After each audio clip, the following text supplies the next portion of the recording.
บ่ทันเบิ่งย้อนหลังเอาได้ตอนนี้ก็21ทานแล้วนะที่เข้าร่วมน้ำกันโอ้ไม่กราฟไปแล้วเออเนาะเสร็จแบบนี้มันมีโอกาสไปเลยนะ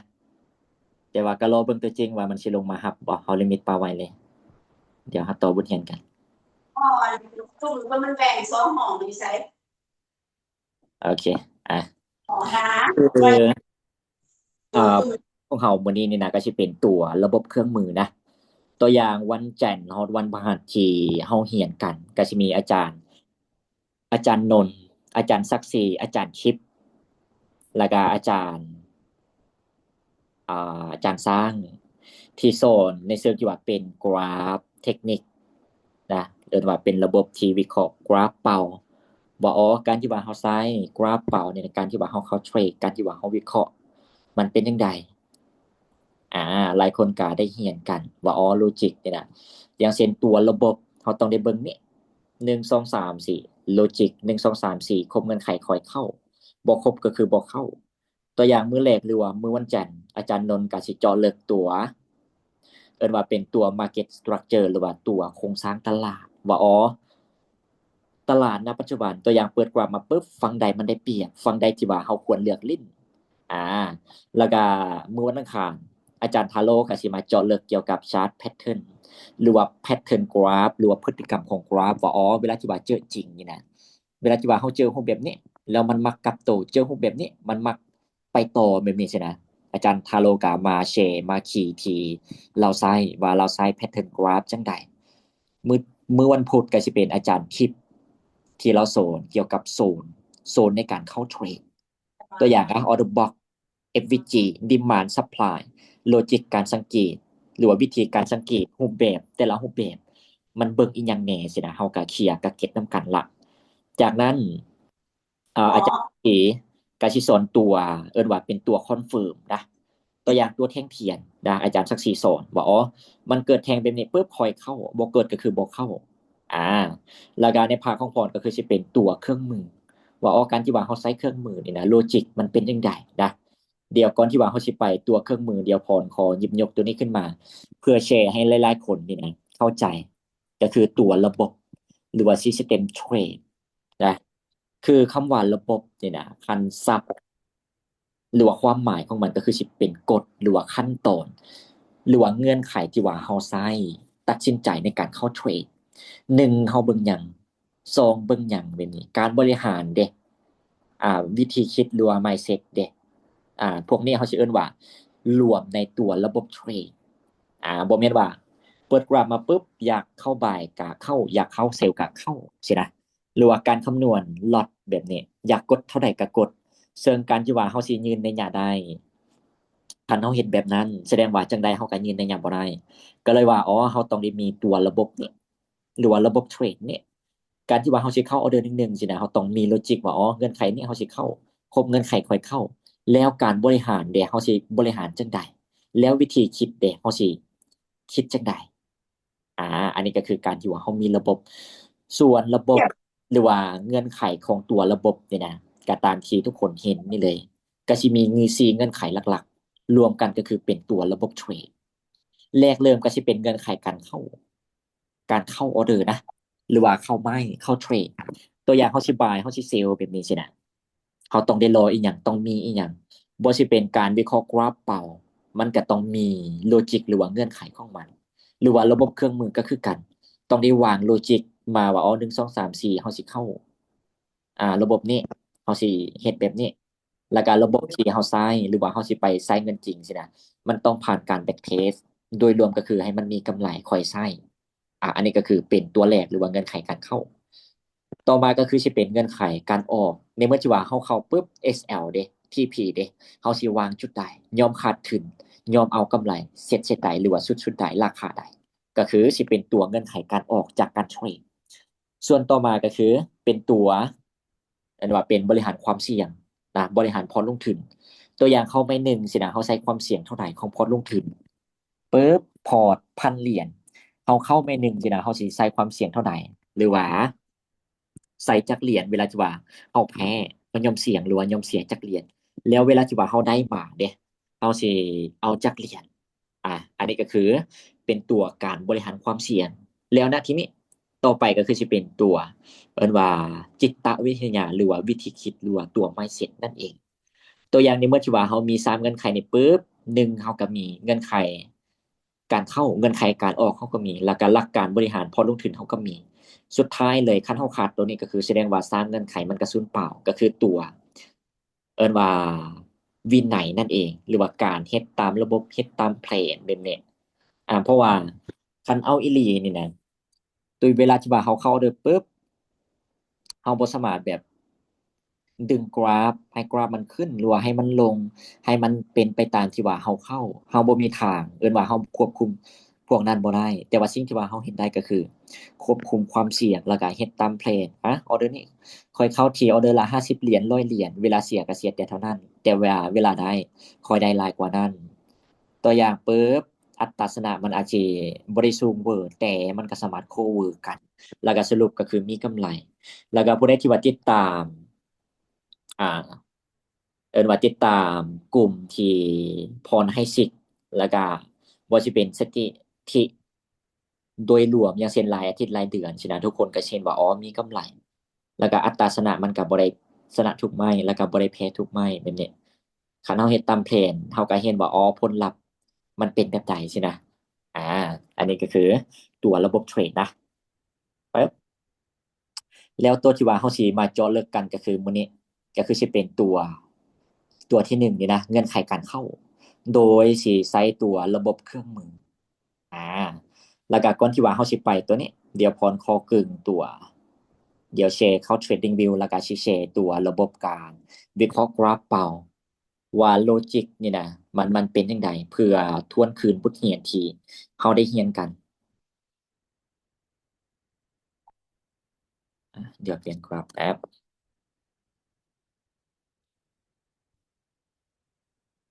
ปึ๊บ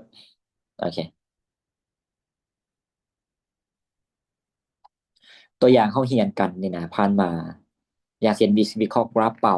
เงื่อนไขแรกหรือว่าการที่ว่าโฟกัสฝั่งได้เปรียบเขาสิใช้ตัวโครงสร้างหรือว่า market structure นะ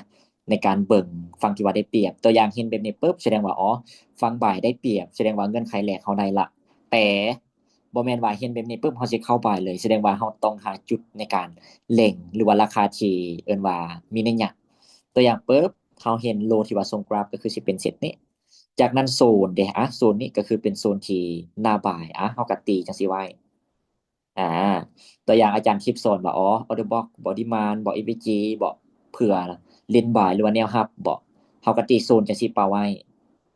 แสดงว่าเวลาที่ว่ากราฟนี่นะมันขึ้นไปจังซี่มันเบรกไฮไปปึ๊บบ่แม่นว่าเฮาสิไปงัดบ่ายทันทีนะเพราะว่าคันเฮางัดบ่ายทันทีนี่นะ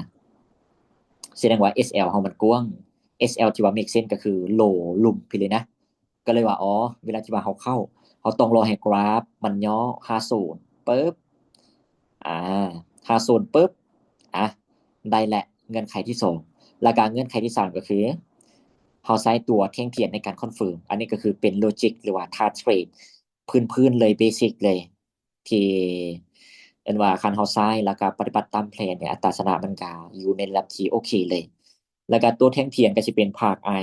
หรือว่าอาจารย์ศักดิ์ศรีที่เป็นคนสอน เวลาที่ว่ามันฮอตโซนปุ๊บอ่าตัวอย่างเขาสมเทียบว่าอ๋อออโต้บ็อกซ์เช่นนี้มันฮอตปุ๊บนี่นะ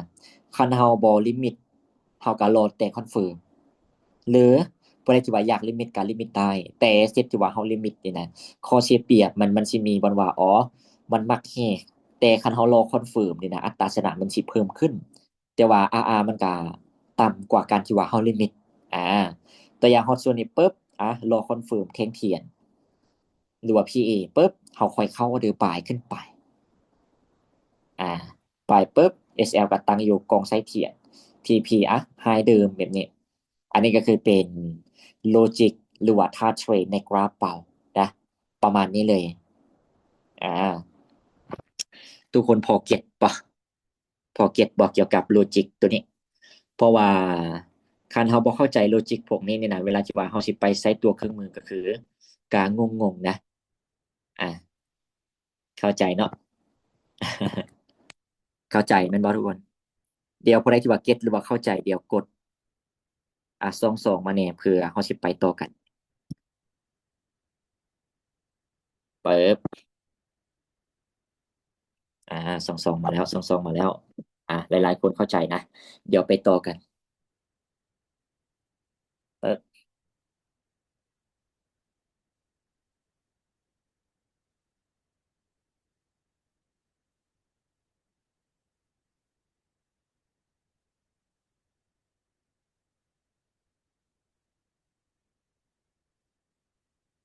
อืม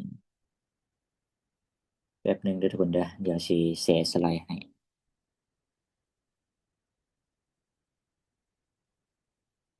อ่ะมาละโอเคตอนนี้เรากลับมาเห็นจอแล้วเนาะเดี๋ยวต่อกันคือตัวระบบที่เฮาสิเรียนกันนี่นะอ่า หรือว่าตัวนี้ก็สิเป็นภาพที่เฮาตัวอย่างว่าการที่ว่าเฮาวิเคราะห์กราฟเปล่าตัวอย่างพรได้ตัวอย่างว่า3เงื่อนไขนี่นะตัว market structure เป็นเงื่อนไขแรกตัว demand zone เป็นเงื่อนไข2ตัว PA confirm ก็คือเป็นเงื่อนไข3แล้วก็เวลาที่ว่าเกิดแบบนี้เฮาค่อยเข้าบ่เกิดก็คือบ่เข้าโอเคแล้ววันนี้ถ้าเทรดที่ไซส์ตัวเครื่องมือ โดยรวมทีส่วนตัวซ้ายกาประมาณนี้เลย มี1 2 3 4 5ฐานนะจากตัวเครื่องมือท่าแรกก็จะเป็นท่าเทรดที่ว่าเป็นท่าเบสิกเลยซึ่งตัวนี้นี่นะเขาสิใช้เทรดในไทม์เฟรมที่ว่าน้อยหลักๆก็ใช้ M3 แล้วก็ท่าแรกเนี่ยนะเขาสิฟิต TP เลยก็คือ 3R นะส่วนท่าที่สองก็คือก็เป็นท่าเบสิกคือกันแต่ว่าโลจิกมันสิเพิ่มขึ้นมา เผื่ออัตราสนามันอัพขึ้นหรือว่าสูงขึ้นแล้วก็มันลดลงมาจาก3เหลือ2อันนี้ก็คือท่า1แล้วก็ท่า2ส่วนท่า3ก็คือสิเป็นตัว Advance ซึ่งว่าสิเป็นตัวระบบไฮบริดใช้เครื่องมือผสมผสานกับตัวระบบว่าการวิเคราะห์กราฟเป่าก็เลยว่าเราต้องได้มีพื้นฐานตัวการวิเคราะห์กราฟเป่าก่อนก็เลยว่าอยากให้ทุกคนเข้าใจตัวนั้นก่อนที่ว่าเราสิมาเข้าใจฐานนี้ คันการวิเคราะห์กราฟเป่าเฮาบ่ทันเข้าใจนี่นะเฮาก็ใช้2ขานี้ก่อน1 2นี่แต่ว่าคันเฮาเข้าใจการวิเคราะห์กราฟเป่านำสินะเฮาก็สามารถใช้ตัว Advanced หรือว่าตัว Hybrid นี่ซึ่งว่าสิใช้ใน M30 แล้วก็ท่าที่4ก็คือสิเป็นจังหวะส่วนก็เป็นตัวระบบ Advanced แล้วก็เครื่องมือ Hybrid คือกันแล้วก็ท่าสุดท้ายก็คือสิเป็นในเชิงที่ว่าเฮาประสาน time frame หรือว่าเสื่อม time frame นะ อากาไซตัวเอิ้นว่าทานี่เนี่ยนะเฮาสิเอาตัวไทม์เฟรมใหญ่แล้วก็มาเข้าเทรดในไทม์เฟรมย่อยท่าสุดท้ายปึ๊บก็ลองเบิ่งตัวจริงว่ามื้อนี้เฮาสิได้เรียนกันหมดบ่คันเวลาบ่พอสินะอาจสิ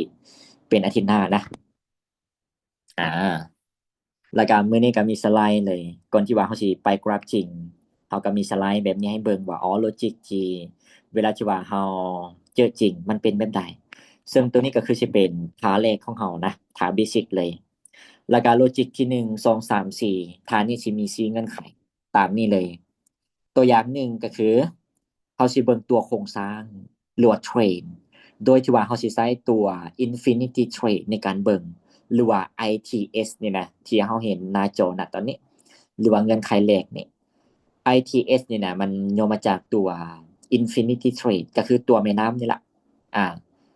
ทุกคนเห็นเมานะณตอนนี้ตัวอย่างแม่น้ำเนี่ยนะเขาสิใส่เป็นเงื่อนไขแรกเป็นตัวคัดกรองความได้เปรียบตัวอย่างเซตนี้ตัวแม่น้ำมันอยู่นั้นลุ่มแสดงว่ากราฟเซตนี้เนี่ยนะฝั่งบ่ายมันได้เปรียบเขาได้ละเงื่อนไขหนึ่งแต่เขาบ่ทันได้บ่ายทันทีจากนั้นเขารอให้กราฟมันย่อลงมาปุ๊บ โซนที่ว่าเล็งเข้าตัวอย่างเขาวิเคราะห์กราฟเป่านี่นะโซนออโตบ็อกบอก EVG บอกฮิดเด้นบอกแนวรับบอกหลากหลายโซนนะแต่คันเขาใช้ระบบนี้หรือว่าเครื่องมือนี้เขาสิใช้โซนเส้นลายที่ไว้มาจากโกลด์สไนเปอร์หรือว่า GSF นี่ในการเล็งบายของเขาแล้วก็เล็งเซลล์อ่าซึ่งตัวเส้นลายก็คือจะเป็น2เส้นนี้เลยเส้นแรกแล้วก็เส้น2ด้านลมนี่เป็นโซนในการเล็งบาย ส่วน2เส้นด้านถึงนี่เป็นโซนในการเร่งเซลล์เวลาที่ว่ากราฟมันขึ้นไปปุ๊บมันย่อลงมาปุ๊บฮอตโซนเส้นลาย1หรือว่าเส้นลาย2ก็ได้แสดงว่าฮอตโซนในการลิ้นของเขาละแต่เขาบ่ทันได้เข้าทันทีเขาต้องรอให้มันเกิดสัญญาณหรือว่าเงื่อนไข ที่3ของเราซึ่งตัวสัญญาณนี้มันสิมีสัญญาณบ่ายสัญญาณลองสัญญาณเซลล์สัญญาณช็อตเราสามารถใช้ทั้งหมดได้เลยเพราะว่าสัญญาณนี้มันสิมาจากคือบ่ายแล้วก็เซลล์ใช่นะมันสิมาจากตัว GSS หรือว่า Ghost Sniper ส่วนตัวลองแล้วก็ช็อตสินะมันสิมาจากตัว Infinity Trade มันคือกันแต่ว่าศัพท์มันต่างซื่อๆแล้วก็มันสิมีลูกศรจังซี่เวลาที่ว่าเราได้ซองเงื่อนไขปุ๊บแล้วก็เกิดเงื่อนไข3เราต้องรอเงื่อนไข4ก็คือตัว PA ในการคอนเฟิร์มหรือว่า Pie Action ที่อาจารย์ซักซีสอนตัวอย่างเช่นนี้มันฮอดโซนปุ๊บเกิดสัญญาณปุ๊บเกิดตัวแท่งเทียนเนี่ยนะแสดงว่าเฮาก็เข้าทานนี่ก็คือซีเงื่อนไขแบบนี้เลยส่วน TP เนี่ยเฮาสิฟิตที่ 3R นะฐานนี้อ่า 3R นะโอเคเก็ตบ่ฐานนี้ทุกคนหรือว่ายังเถื่อ เก็ตแม่นบ่อ่ะมิดเลยสามารถเปิดไมค์โอลมแลกเปลี่ยนกันได้ก่อนที่ว่าเฮาสิไปเนื้อหาใหม่ เก็ตอาจารย์โอเคเจ็ดเดี๋ยวเราไปต่อนะปึ๊บต่อมาก็คือจะเป็นฐานนี้อันนี้จะเป็นก่อนเข้านะอันนี้จะเป็นหลังเข้ามันก็คือทางไปเป็นเนี่ยแล้วก็ต่อมาก็คือจะเป็นฐานนี้ซึ่งฐานนี้นี่นะมันก็คือชี้เงื่อนไขแต่ว่าเขาจะเพิ่มอีกเงื่อนไขหนึ่งก็คือตัวเทรนไลน์มันมันคือฐานนี่เลยแต่เขาจะเพิ่มตัวเทรนไลน์เข้ามาทุกคนสังเกตว่า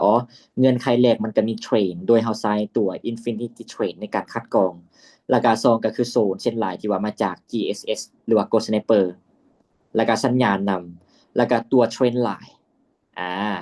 ท่าแรกก็คือมันบ่มีตัวเทรนไลน์แต่ว่าท่านี้ก็คือมีเทรนไลน์แล้วก็มีตัว PA confirm ตัวอย่างปุ๊บมันครบ4เงื่อนไขปุ๊บแสดงว่าเขาต้องได้ตีเทรนไลน์ประกบจังซี่นะที่ตีให้เบิ่งตัวอย่างภาพเนี่ยแล้วก็กราฟมันขึ้นไปแสดงว่าแท่งเทียนที่ว่ามันเบรกเทรนไลน์เนี่ยมันต้องปิดงามเขาค่อยเข้าคันมันบ่งามก็คือบ่เข้าอ่า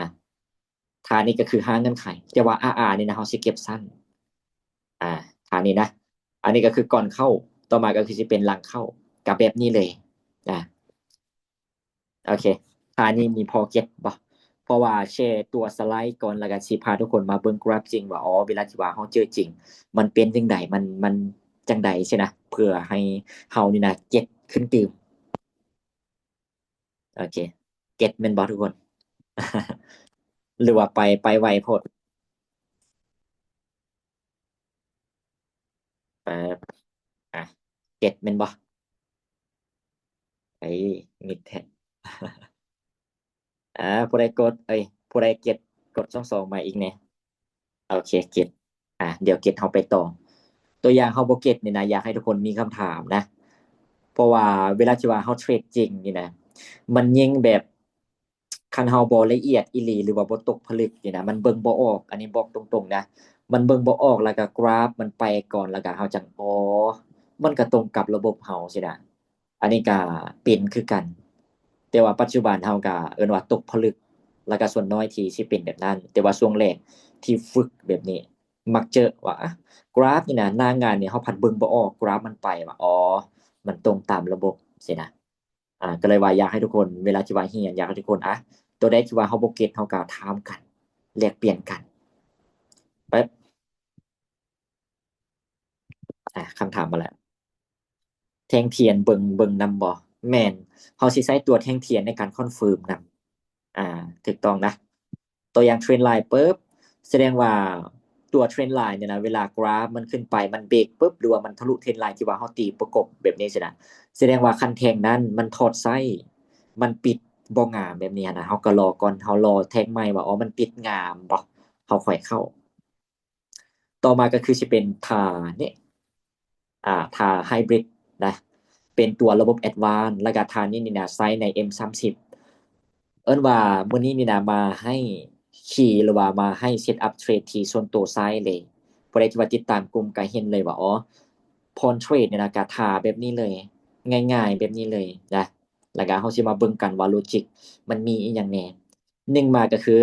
เงื่อนไขแรกเนี่ยนะเราเบิ่งตัวโครงสร้าง หรือว่าเทรดโดยที่ว่าเขาใช้ตัวแม่น้ำหรือว่าจาก Infinity Trade เป็นเงื่อนไขแรกแล้วก็เงื่อนไขสองนี่นะเขาใช้โซนนี่นะเขาสิใช้ทั้งสองเลย จากตัวโกดสไนเปอร์นำแล้วก็จากกราฟเป่านำก็เลยว่าอ๋อเขาต้องเข้าใจ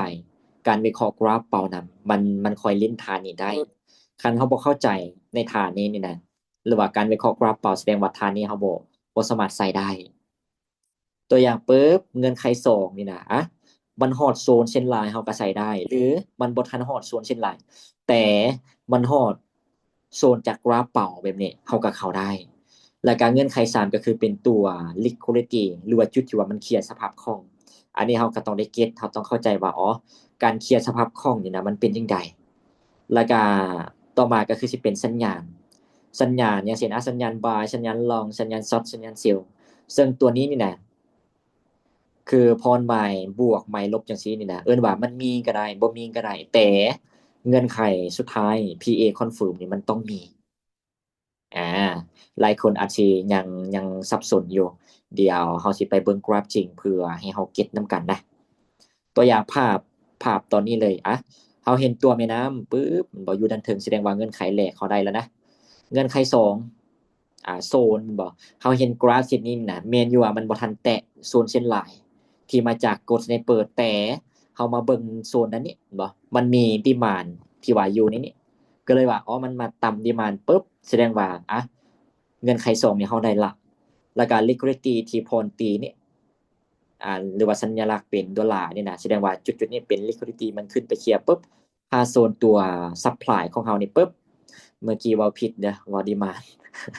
มันเป็นขาลงเด้มันต้อง supply มันฮอตปุ๊บบอกแสดงว่ามันเคลียร์แล้วก็มันฮอตโซนนำนะอ่า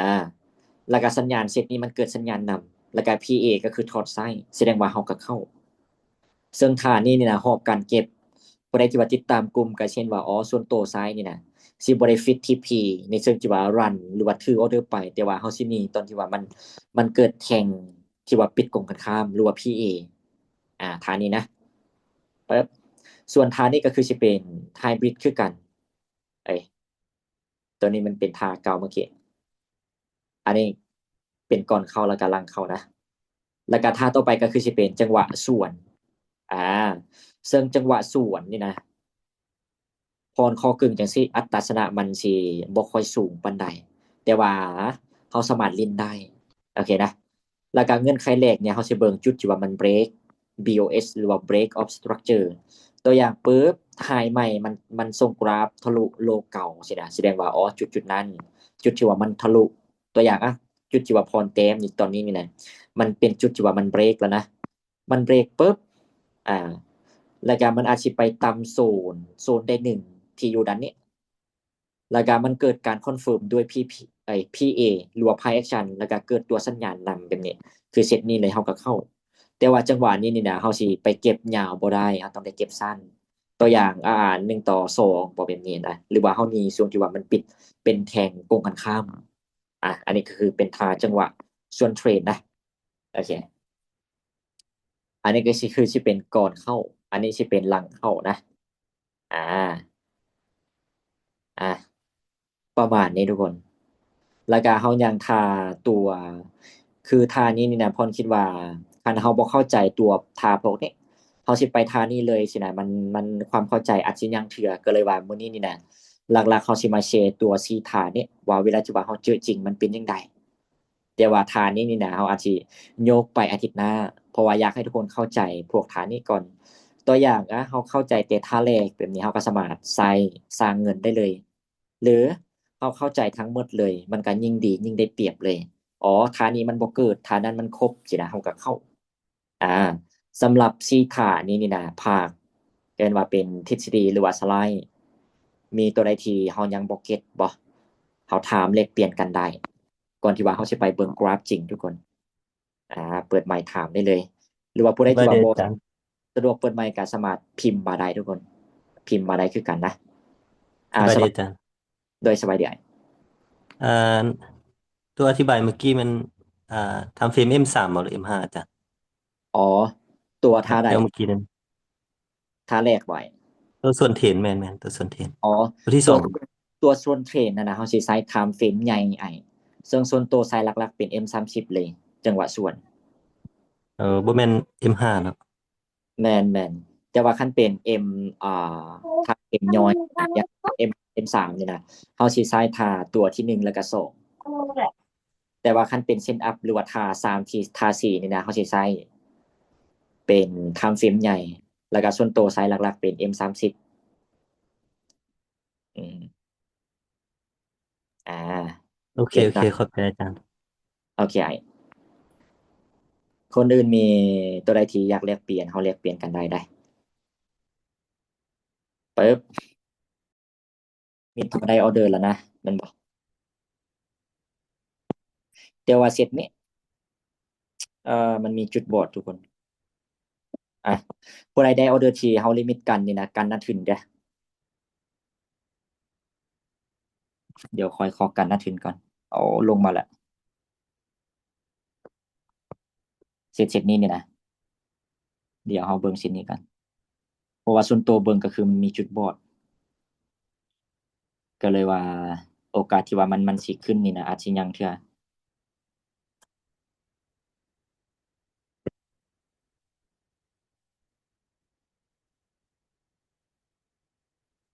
เออ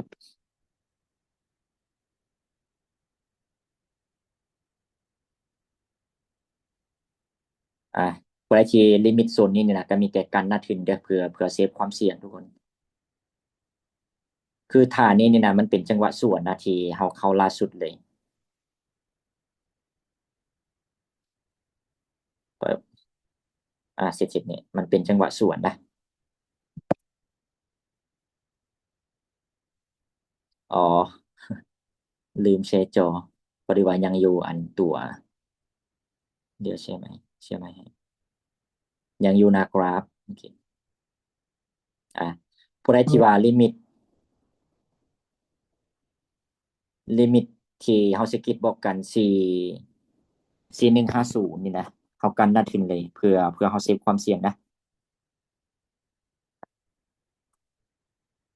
เดี๋ยวพรกสิแจ้งลงกลุ่มนั้น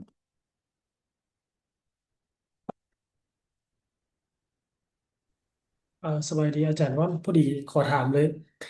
อ่าตัวกันโดยสุดหน้าทึบด้วยตัวกันหน้าทึบนี่เขาแค่ย้ายอันน่ะ SL เขาขึ้นไปใกล้ๆกับบอลที่เขากดออเดอร์อันบ่แมนไอคำว่ากันนาเทนก็คือเขาย้ายอัน SL ก็คือมาวางที่ราคาที่ว่าเขาเข้าเลยโอ้แสดงว่าคันกราฟเนี่ยมันลงแสดงว่าอ๋อออเดอร์นั้นเนี่ยเขาบ่ได้บ่เสียนะเพราะว่ามันต่ำจุดที่ว่าเขาเข้าเด้โอ้จัดแม่นอ่ะเดี๋ยวเรามาเบิ่งจุดนี้เป็นอย่างจริงว่าอ๋อมันมีจุดบอดเพราะว่าเซตแบบนี้นี่นะมันอาจสิลงมาเคลียร์ก่อนโอ้เคลียร์อีหลีนั่นบ่อ่ะเคลียร์แล้วตอนนี้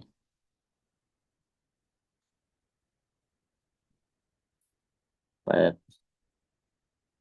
เดี๋ยวเปิดกราฟให้เราเบิ่งชัดเจนนำกันเพราะว่าพรเบิ่งว่ามันมีจุดบอดก็คือจังซี่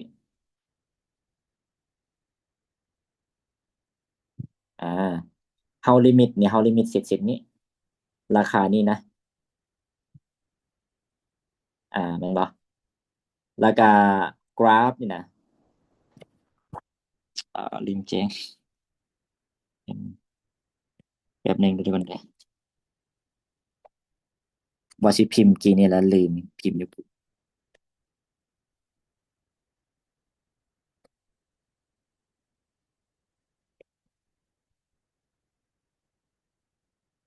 พราะว่าเซตที่ว่ามันมีจุดบอดจังซี่เฮาก็สกิปบ่กันว่าอ๋อกันหน้าทึนนะเพื่อเฮาเซฟความเสี่ยงเซตนี้นี่นะเป็นหยังจังว่าอ๋อมันมีจุดบอดก็ย้อนว่ามันเกิดการคอนเฟิร์มจังซี่เฮาเห็นแบบนี้ปึ๊บ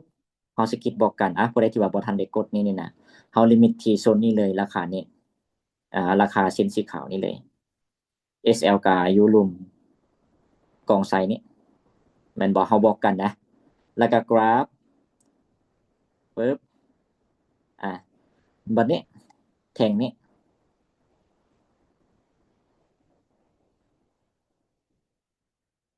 แทงนี่นะมันผัดเป็นอัน PA เซลตัวเขาเห็นกันแม่นบ่แสดงว่าจังหวะนี้นี่นะที่จริงเขาสามารถเซลได้ตัวอย่างเกิดแบบนี้ปุ๊บนี่นะเขาก็เซลเส้นนี้ลงเลย แต่ว่าส่วนตัวบ่ทันเข้าอ่า ตัวอย่างคันเซ็ตที่ว่ามันโอกาสมันไปสูงนี่นะปุ๊บมันเกิดแบบนี้ปุ๊บมันลงมาฮับจุดนี้นี่นะแล้วก็มันไปแบบนี้เลยไปแบบนี้เลย โดยที่ว่ามันบ่เกิดการคอนเฟิร์มกงกันข้ามสินะแสดงว่าเซตแบบนั้นนี่นะเป็นเซตที่แข็งแรงอ่าอันนี้เราได้ทริคแล้วนะ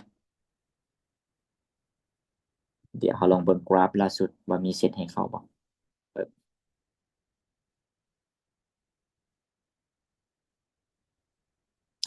ตอนนี้ก็เคลียร์หน้าทินเราปุ๊บแล้วก็กราฟดิดขึ้นไป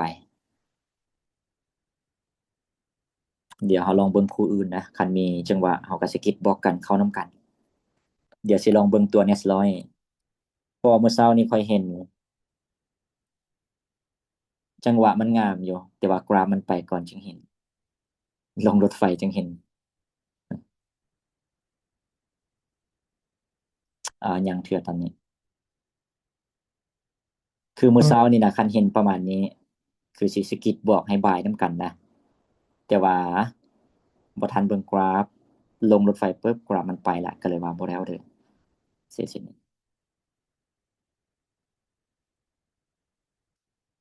เดี๋ยวกลับมากราฟทองกันต่อ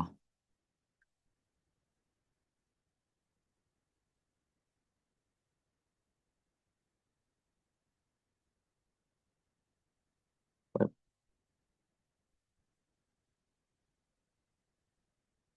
จังหวะนี้ก็บ่ค่อยงามนะจังหวะนี้เดี๋ยวรอเบิ่งอีก18นาทีเด้อรอเบิ่งกราฟเสร็จนี้มันสิเกิดจังไดเดี๋ยวรอเบิ่งก่อนแต่ว่าตอนนี้นี่นะไม้นี่นะเราต่ำหน้าทุนแล้วนะตัวอย่างอีก18นาทีคันมันคอนเฟิร์มฟังบ่ายอีกสินะเราก็สามารถเข้าบ่ายอีกได้แต่ว่าต้องได้เซฟความเสี่ยงเพราะว่ามันเป็นจังหวะส่วนเดี๋ยวเราไปต่อตัวทาร์ทเรทแล้วก็เบิ่งตัวอย่างกันเดี๋ยวเขาตัดกราฟแป๊บนะเอาลองเบิ่งกราฟช่วงหลังๆเอาเออเอออันนี้ทางเฟรมเดย์นะเดี๋ยวสิลองตัดกราฟ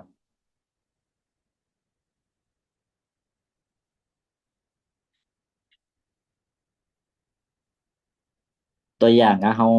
อยากฝึกเทคนิคได้หนึ่งสินะทุกคนก็สามารถไปตัดกราฟจังซี่ได้คือกันทุกคนท่านี้เราสิใส่ใน M3 นะท่าเอิ้นว่าเป็นท่าเบสิกท่าพื้นฐาน4เงื่อนไขของเราปึ๊บเครื่องมือเนี่ยเราสิใส่คู่กันเลยเอิ้นว่าเป็นท่านี้เนี่ยนะเป็นเครื่องมือแบบเฟี้ยวๆเลยตัวอย่างเซตนี้แสดงว่าเราเห็นนี่นะว่าเซตนี้นี่นะ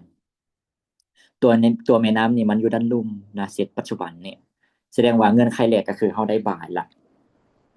เดี๋ยวว่าเราบ่บายทันทีจากนั้นรอกราฟมันไปปึ๊บแสดงว่าโซนที่ว่าเรารอลิ้นก็คือเป็นโซนเส้นหลายลุ่มๆผิดอ่าอันนี้ฟังบายนะ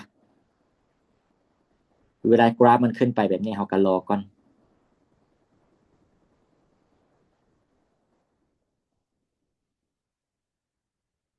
จากนั้นก็ปล่อยกราฟไปเสร็จๆนี้ปึ๊บเนาะตัวอย่างมันเกิดสัญญาณพวกนี้แสดงว่าเราก็บ่ทันลิ้นเพราะว่ามันบ่ทันฮอดโซนเด้เราต้องรอให้มันฮอดโซนก่อนก็ปล่อยมันไปก่อนสัญญาณกลางๆโซนนี่เราบ่ลิ้นปึ๊บเสร็จนี้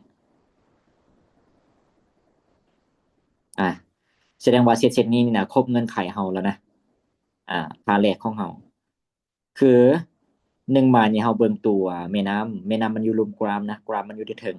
แสดงว่าเงื่อนไขแรกเขาได้ละเงื่อนไข2แบบนี้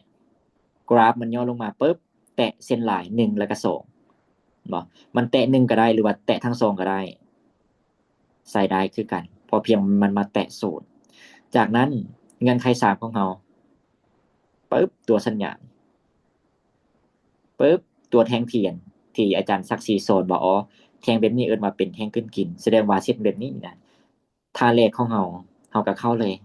นะ RR ก็เก็ต 3R แบบนี้เฮาฟิต RR เลยท่านี้ปึ๊บ SL ก็วางกองใส่เทียนแบบนี้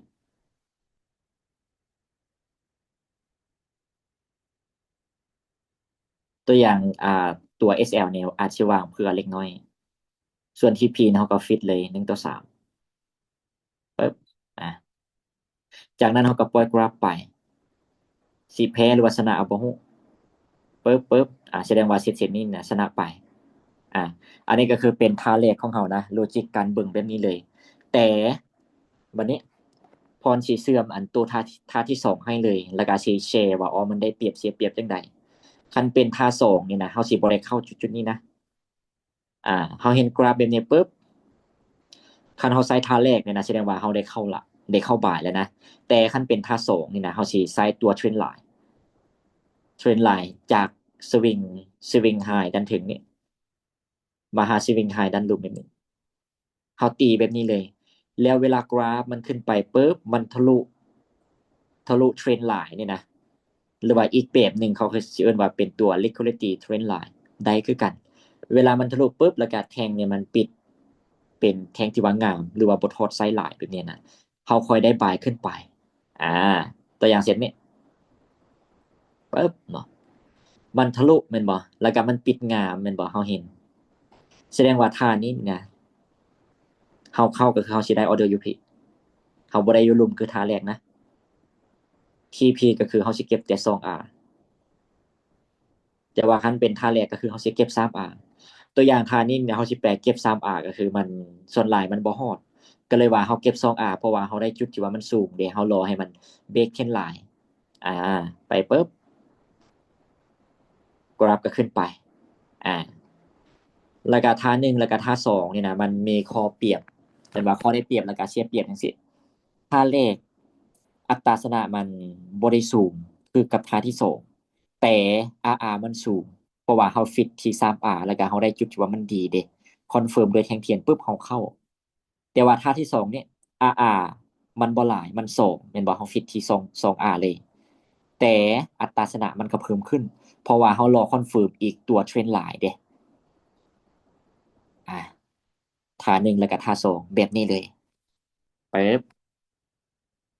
พอเก็ตบ่ทุกคน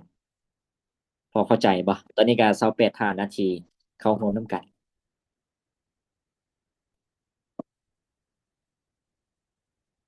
ปึ๊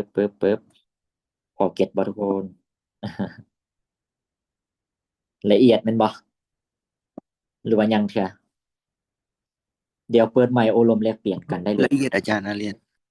อ่าคนอื่นเด้คนอื่นเด้มีตัวใดที่อยากแลกเปลี่ยนกันอีกบ่สำหรับสองขานี้คือหลักๆสองขานี้นี่นะสิใช้เทรดไทม์เฟรมย่อยนะตัวอย่างส่วนตัวเนี่ยใช้ M3 เลย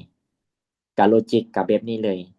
มันต่างแต่ท่าสองต่างจากท่าหนึ่งก็คือตัวเทรนไลน์นั่นเองเปิดโอเคเข้าใจอ่าคนอื่นเด้เดี๋ยวพอได้ทีละเอียดหรือว่าเข้าใจพิมพ์เข้าใจให้แน่เพื่อเฮาสิได้ไปต่อทางแอดวานซ์เปิด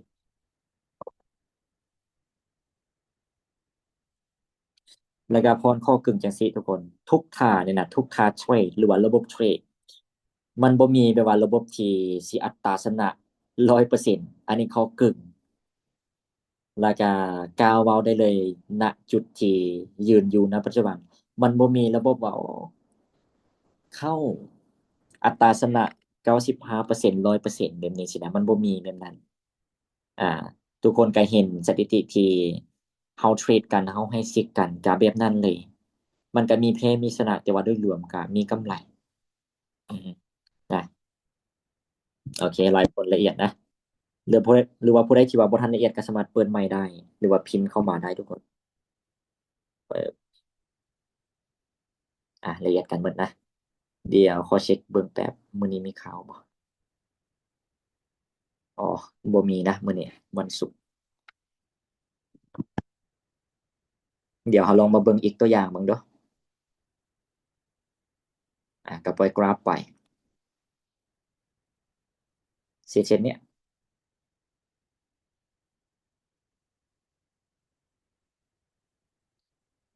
เส้นเนี้ยแสดงว่าเส้นนี้เนี่ยนะคันเอาอีหลีมันก็ค่อนข้างว่าบ่ค่อยงามนะเส้นนี้ปล่อยกราฟไปต่อตัวอย่างปุ๊บกราฟมันหลุดแบบนี้ปุ๊บแสดงว่าฝั่งเซลล์มันก็กลับมาได้เปรียบแบบนี้บ่มันเบรกขึ้นไปปุ๊บแสดงว่าฝั่งบ่ายมันก็กลับมาได้เปรียบเพราะว่าเราใช้ตัวแม่น้ำในการเบิ่งได้เลยอ่าเดี๋ยวเราลองเบิ่งอีกจากหนึ่งตัวอย่างเบิ่งว่าเวลาที่ว่าเราเจอเคสจริงนี่มันเป็นยังไง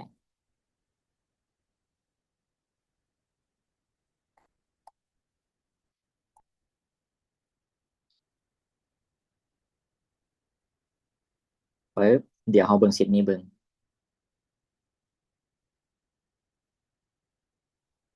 เส้นนี้แสดงว่า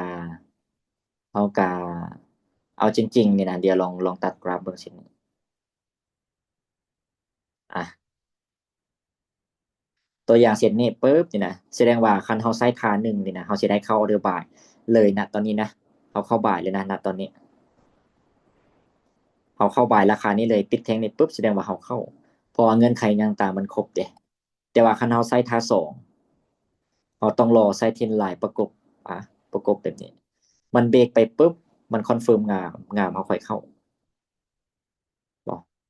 แสดงว่าแทงนี้เราก็บ่ทันได้เทื่อก็ปล่อยก่อนอ่ามาเบิ่งเส้นนี้คันงามอีหลีเนี่ยเราสิมาได้ออเดอร์แทงนี้เลยนะแทงนี้ เราก็สิเห็นว่าระยะ SL นี่มันก็กว้างปึ๊บอ่าแบบนี้เลย RR เราก็เก็บ 2R ฟิกที่ 2R เลยท่าที่2จากนั้นก็รันกราฟไปปึ๊บ .TP ไปแต่คันเราเข้าเซตแรกนี่นะคันเราเข้าเซตแรกนี่นะ SL เราก็ต้องวางเนื้อไส้เทียนประมาณนี้แสดงว่าเซตแรกนี่นะปึ๊บมันมาเคลียร์ก่อนแต่คันเราใช้ตัวระบบหรือว่าเงื่อนไขท่าที่2ของเราหรือว่าเพิ่มตัวเทรนไลน์เข้ามาแสดงว่า เฮากับบริ SL แล้วก็ขึ้นไปที่ P ให้เฮาอ่ะแบบนี้เลยเวลาที่ว่าเฮาเจอกราฟจริงนะโอเคก็หวังว่าทุกคนสิละเอียดสิเก็ตนะบ่ได้ที่ว่าบ่ละเอียดก็สามารถถามหรือว่าพิมพ์มาได้ทุกคนละเอียดหมดแล้วนะปึ๊บเดี๋ยวเฮามาเบิ่งกราฟเซตปัจจุบันมันมีจังหวะให้เฮาสะกิดบอกกันบ่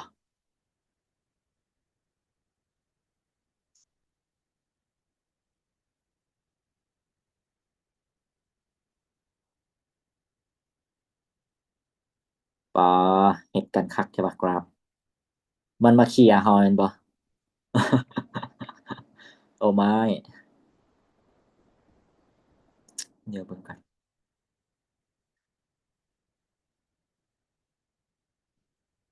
บ่เฮาวางลิมิตที่ราคานี้ มันลงมาเคลียร์แล้วก็จังไปปล่อยมันไปแล้วก็เซตปัจจุบันเนี่ยนะคันกราฟมันขึ้นไปเบรกนี้เด้อเบรกนี้ไปปุ๊บแล้วก็เฮาสิหาจังหวะในการลิ้นเซลลงมาอีกรอบเด้อทุกคนเด้อ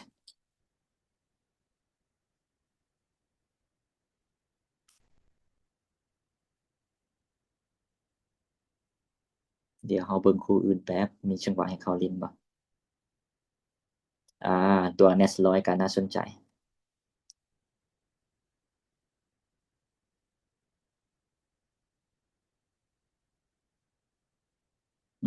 แต่ว่า SL มันก็กว้างเด้เนาะ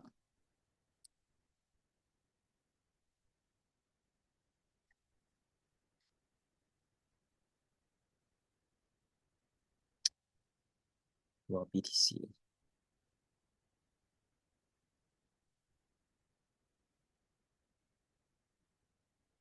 เปิด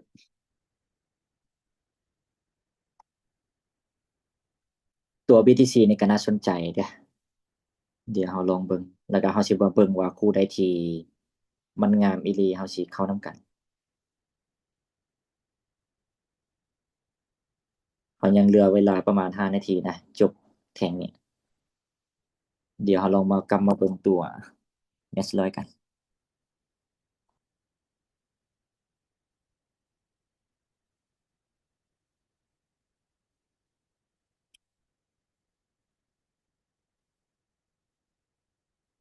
เดี๋ยวว่าทองคำเฮานี่นะเสียดายติเสียดายเด้อเนาะอ๋อลงมาต่ำนะลงมาต่ำนาทีนี้ก็ไป Oh my god อันนี้แหละบางจังหวะนี่นะเฮาย้านกราฟเกินไปมันก็เป็นแบบนี้ทุกคนมันมีนะมันก็เป็นเรื่องปกติของกราฟเดี๋ยวทองนี่คันเฮาสิเข้าเล่นตอนนี้มันก็อยากอันนั้นเนี่ยล่ะอยากเสี่ยงเนี่ยล่ะเพราะว่าขึ้นยาวแสดงว่า SL เฮาต้องกวางนะ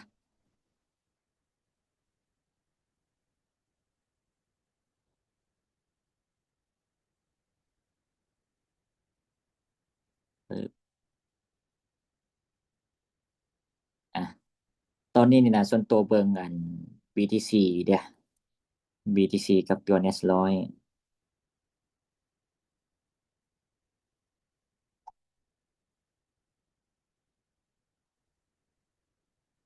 อืม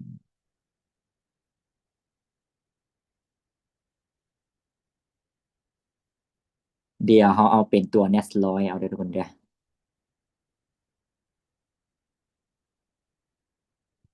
มาเราจับน้ำกันปิดแทงนี่ปุ๊บเฮาสิเข้ากันเด้อทุกคนเด้อเกมเข้าเลยอ๋อขึ้นยาวมีแต่เฮาเซฟความเสี่ยงกันนะเพราะว่ามันขึ้นสูงล่ะ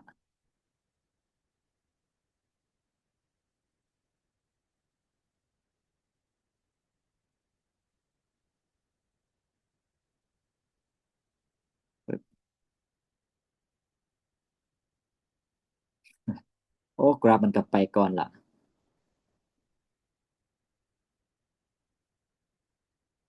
แต่ว่าเฮาคันมือเด้เนาะอืมมือมันอยากคันนิดนึงมาอีก3นาทีคันมันปิดเป็นแข่งแบบนี้เฮาสิเข้านะตัว Nest 100ราคา SL กับกองไซเทียนนี่เลยราคานี้เลย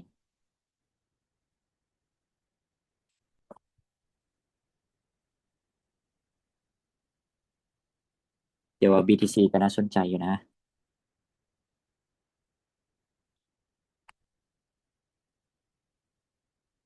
มีแต่เฮาเลือกเข้าคู่ใดคู่หนึ่งก็ได้เด้อทุกคนเด้อตัวอย่างผู้ใดที่ยอมรับความเสี่ยงบ่ได้หลายแบบนี้นะจากที่เฮาสิกดเข้าทั้งสองเขาก็เข้าคู่เดียวก็ได้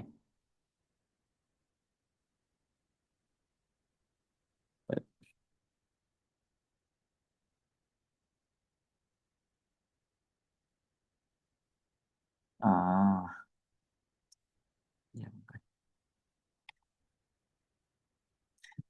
BTC เนี่ยคันเขาเข้าบายปิดแทงนี่ปุ๊บเขาก็เข้าเลย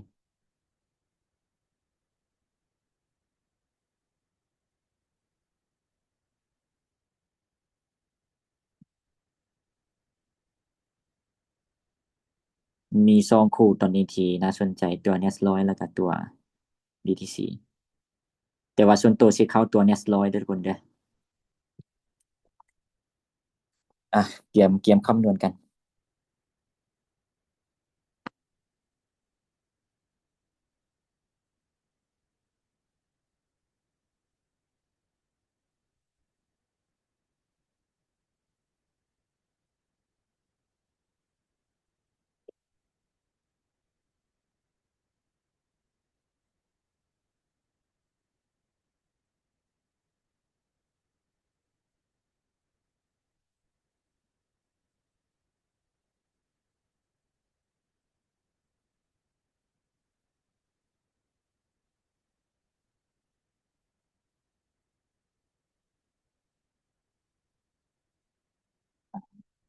มาอีก1 นาทีเด้อทุกคนเด้ออีก1 นาทีเขาเกมกดกันตัว Nest 100เด้อ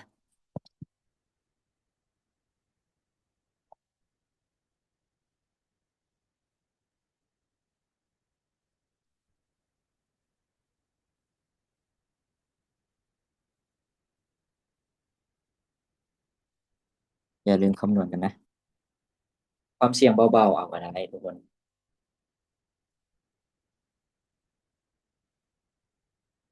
เดี๋ยวส่วนตัวก็สิแจ้งลงกลุ่มให้หลายๆคนได้อ่านกดน้ำกันเพราะว่าไม่เลทของเฮามื้อนี้เฮาก็แพ้ไปตามหน้าถึง TP ก็เก็บประมาณนี้3อัน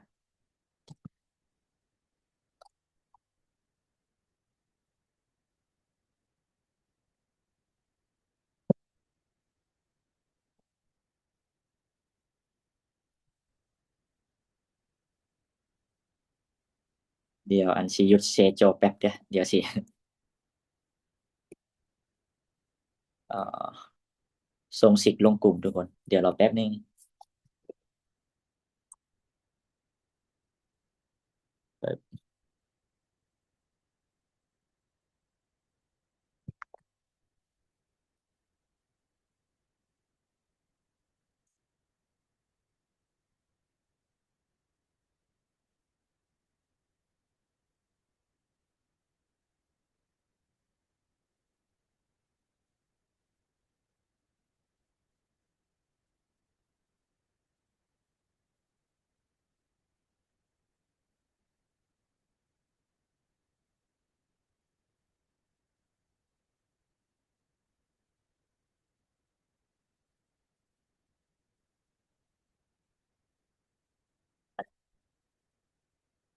กดนํกันแล้วบ่อาจารย์พรแต่ว่าเข้านี่แม่นเฮาเข้า M3 บ่อ๋อเวลาเฮากดนี่ M ใดก็ได้เออแต่ว่าตัวที่ว่าพรอันวิเคราะห์นี่น่าสิเป็น M30 เบิ่ง M30 ให้อ๋อ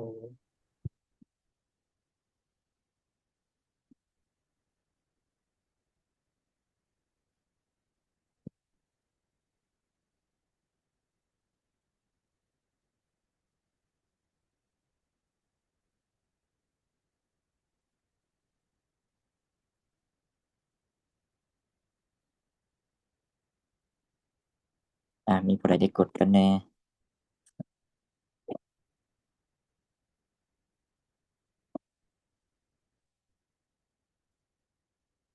ปึ๊บ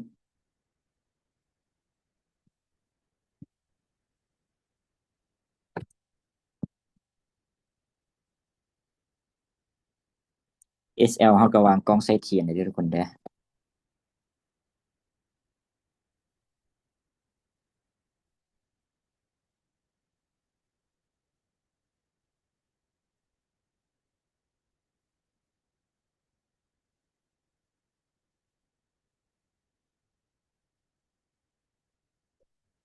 เดี๋ยวผู้ใดที่ว่ากดออเดอร์นำกันเดี๋ยวกดอัน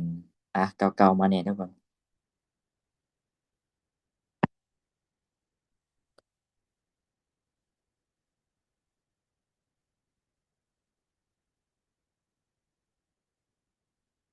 มีบ่คนที่ว่ากดนำกัน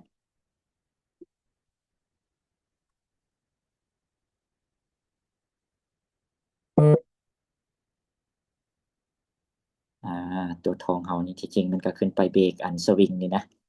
ก็มีโอกาสไปต่อ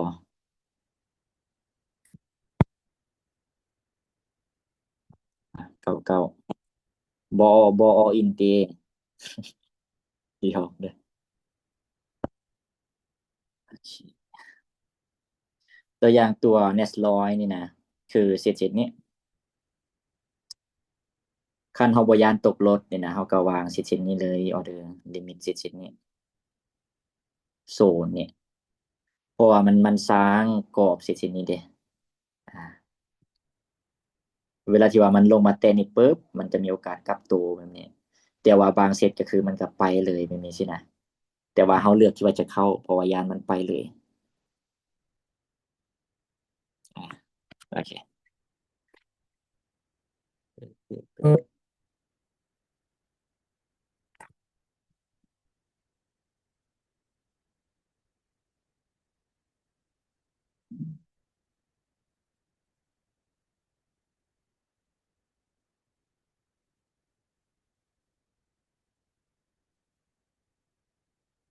อ่า เดี๋ยวเฮาได้ออเดอร์แล้วก็เฮากลับมาบทเรียนเฮาคือเก่าเด้อทุกคนเด้อคือพรมักเว้าตลอดเลยบ่ฮู้ดอกว่ามันสิแพ้มันสิชนะแบบนี้แต่ว่าหน้าที่ของเฮาก็คือเฮาเฮ็ดตามแผน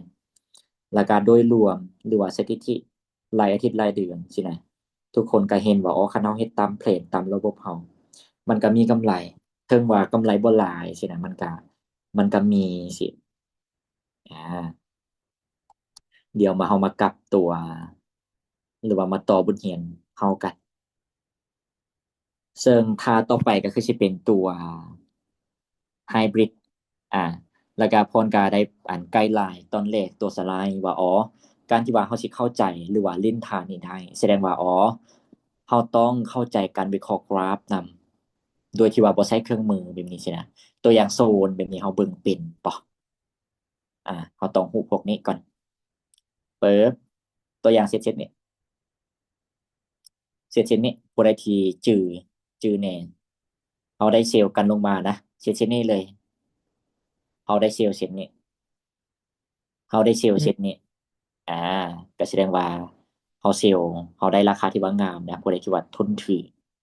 แล้วก็เขามาแชร์กันว่าอ๋อโลจิกที่ว่าเขาเบิ่งเด้เขาเบิ่งจังใดเขาคือว่าได้ออเดอร์เซตแบบนี้เขาเบิ่งเซตนี้ก็ได้เซตที่ว่ามันเป็นแทงเทียนใหญ่ๆแบบนี้ปึ๊บอ่าอันนี้มันเป็นทาแอดวานใน M30 แล้วก็มันเป็นจังหวะตามเทรนนะปึ๊บตัวอย่างเขาเห็นกราฟประมาณนี้นะปึ๊บ อ่าโลจิกแรกที่ว่าเฮาเบิ่งก็คือเฮาเบิ่งตัวแม่น้ำอยู่แล้วตัวแม่น้ำอยู่ถึงกราฟอยู่ด้านลุ่มแสดงว่าอ๋อฟังเซลล์มันได้เปรียบสินี้จากนั้นเฮาหาโซนโซนเส้นลายเฮาก็เห็นว่าอ๋อโซนเส้นลายหนึ่งอยู่นี่สองก็คืออยู่นี่เพื่อมาเบิ่งเงื่อนไขสองของเฮาเด้เงื่อนไขแรกก็คือตัวแม่น้ำจากนั้นเฮามาเบิ่งโซนจากกราฟเป่าเด้ปึ๊บเฮาเห็นบ่ชัดเจนนี่นะโซนจากกราฟเป่าแสดงว่าเฮาสามารถใช้โซนกราฟเป่าหรือว่าโซนเส้นลายได้ ตัวอย่างมันฮอดโซนเส้นลายเขาก็ใส่โซนเส้นลายมันบ่ฮอดมันฮอดโซนกราฟเป๋าอย่างนี้เขาก็ใส่โซนกราฟเป๋าอันนี้เงื่อนไขที่สองของเขานะรายการเงื่อนไขที่สามเขาเพิ่มตัว liquidity หรือว่าจุดที่ว่ามันเคลียร์สภาพคล่องตัวอย่างจุดที่ว่ามันเคลียร์สภาพคล่องที่ว่าเขาเห็นตัวที่ว่ามันสิน่าสิเป็น liquidity เขาเห็นเป็น high นี่ปึ๊บนะเขาเห็นนำกันว่าอ๋อจุดนี้มันมีโอกาสที่ว่าสิเป็น liquidity ปึ๊บเช่นนี้แล้วก็ high ถึงนี่ อ่าเพื่อมาหาโซนถึงของเฮาปึ๊บปึ๊บอ่าแล้วก็เวลากราฟนี่นะมันขึ้นไปทะลุปึ๊บมันมาแตะโซนเกิดการคอนเฟิร์มด้วยแท่งเทียนเฮากับเข้าเซลล์ลงมากราฟแบบนี้เลยโลจิกของเฮาจากนั้นก็ปล่อยกราฟไปปึ๊บอ่าปึ๊บใกล้ๆละเนาะมันมาแตะเส้นนี้ปึ๊บเนาะมันเคลียร์ตัว liquidity ของเฮาในทั้งสองเซตเลยนะแล้วก็มาแตะโซนปึ๊บ ตัวอย่างเฮาเฮ็ดตามระบบเฮาลองคอนเฟิร์มแสดงว่าเฮาสิได้เข้าดืนอยู่จุดๆนี้นะอ่าบ่ SL มันก็กว้างแต่ว่าเฮาเฮ็ดตามระบบแต่ว่าคันบ่ได้ที่ลิมิตด้วยโซนเลยแสดงว่าเฮาสิได้ออเดอร์เสร็จๆนี้ได้เซลล์เสร็จถึงนี่เลยปึ๊บ SL ก็อยู่เหนือศูนย์อ่าก็สามารถตัวอย่างเฮาลิมิตด้วยโซนนำนี่แบบนี้ก็ได้คือกันอาจสิแบ่งสรรจัดส่วนแบบนี้ตัวอย่างจากที่ว่าเสี่ยง 5% กับแบ่งไม้ละ 2.5% ก็ได้คือกัน แล้วแต่เฮาจัดสรรเลย ส่วน TP นี่นะคันเป็นฐานนี้ส่วนตัวก็คือสิปิด เพื่อจะ ออเดอร์นี้ก็ได้ประมาณนี้ช่วงที่ว่ามันปิดแทงแดงก็บ่ได้แต่คันผู้ใดที่ว่าเข้าด้วยโซนแบบนี้แสดงว่าก็เกือบ 7R แบบนี้อ่าแต่ว่าคันเขาเข้าด้วยโซนนะอัตราวินเรทมันก็ดรอปลงมาแบบนี้มันมีข้อได้เปรียบจุดๆนี้แต่ว่าคันเขาเข้าด้วยตัวคอนเฟิร์มแบบนี้อัตราชนะมันก็สูงกว่าตัววินเรทมันก็ต่ำอ่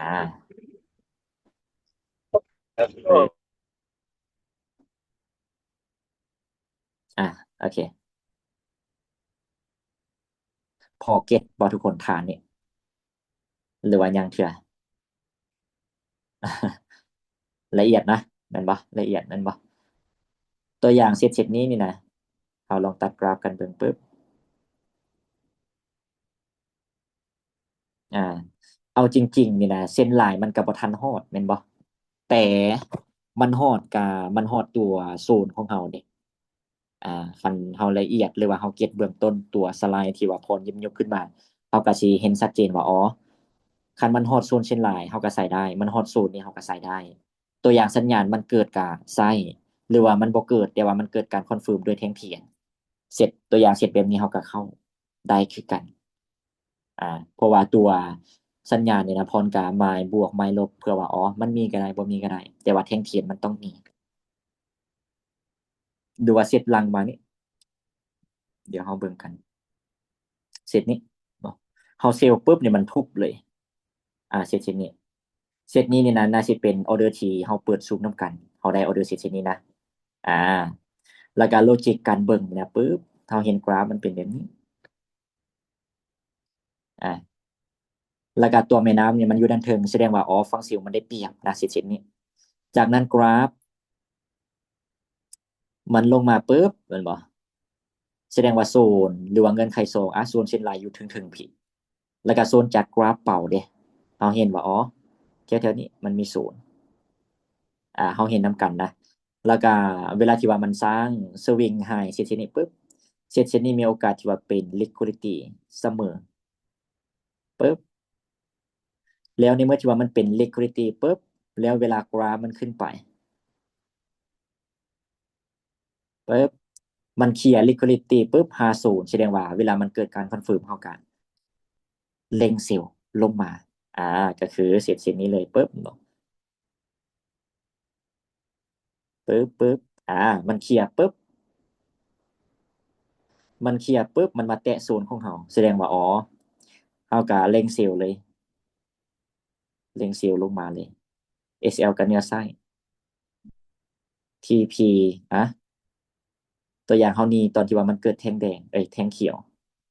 แสดงว่าเส้นนี้นี่นะเฮามาปิดออเดอร์อยู่ลุ่มพี่ปึ๊บเฮาได้เกือบ 8R นะบางเส้นมันก็กินงามแบบนี้โอเคประมาณนี้ทุกคนเกี่ยวกับท่าแอดวานซ์ที่เฮาใช้ตัวM30 ในการเข้าหรือว่าโลจิกหรือว่าองค์ประกอบในการเข้าประมาณนี้เลยเดี๋ยวอ่านคำถามแป๊บอาจารย์พรเป็นหยังเขาจึงบ่ใช้ M15 และ M30 มาวิเคราะห์คือกับ M3 แล้วก็ M5 เครื่องมือที่เป็นแม่น้ำสีฟ้าเขาสิใช้วิเคราะห์หยังอ๋อตัวที่เขาเห็นเป็นแม่น้ำหรือว่าสีฟ้านี่นะเขาใช้คัดกรองความได้เปรียบตัวอย่างวิเคราะห์กราฟเปล่าเขาอาจจะเบิ่งโลเบิ่งไฮว่าอ๋อกราฟนี่นะณปัจจุบันมันอัพขึ้นบ่โลและไฮมันสูงขึ้นเรื่อยๆบ่หรือว่ามันต่ำลงมาเรื่อยๆง่ายๆก็คือเขาใช้ว่าอ๋อกราฟเซตณปัจจุบันเขาเปิดมาปุ๊บเขาควรบายบ่ควรเซลล์บ่ตัวแม่น้ำนี่นะอ่า แล้วก็ว่าอ๋อเป็นหยังเขาจังบ่ใช้อันตัวระบบนี้ไปวิเคราะห์ time frame ย่อจังซี่น่ะที่จริงมันก็สามารถประยุกต์ใช้ได้แต่ว่าจากที่ส่วนตัวใช้แล้วเก็บ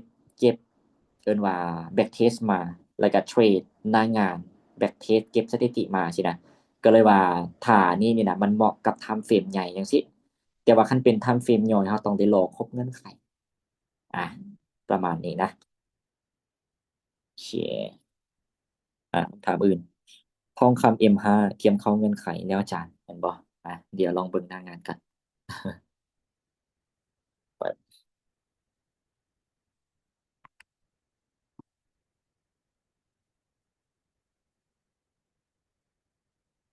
ิดมาเดี๋ยวลองเบิ่ง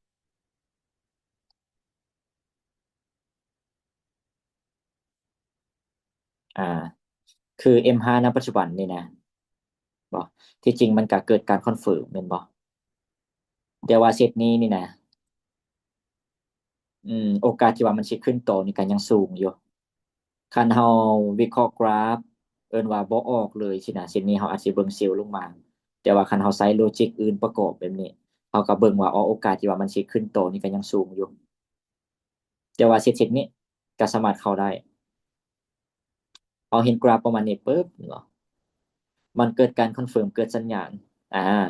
แต่ว่าจุดนี้นี่นะมันมีจุดบอดบนนี้ทุกคนเอาสังเกตตัวแม่น้ำนี้กราฟมันผัดยืนเหนือแม่น้ำสินะแล้วก็เซตที่ว่ามันลงมาปิดแทงแดงนี่นะ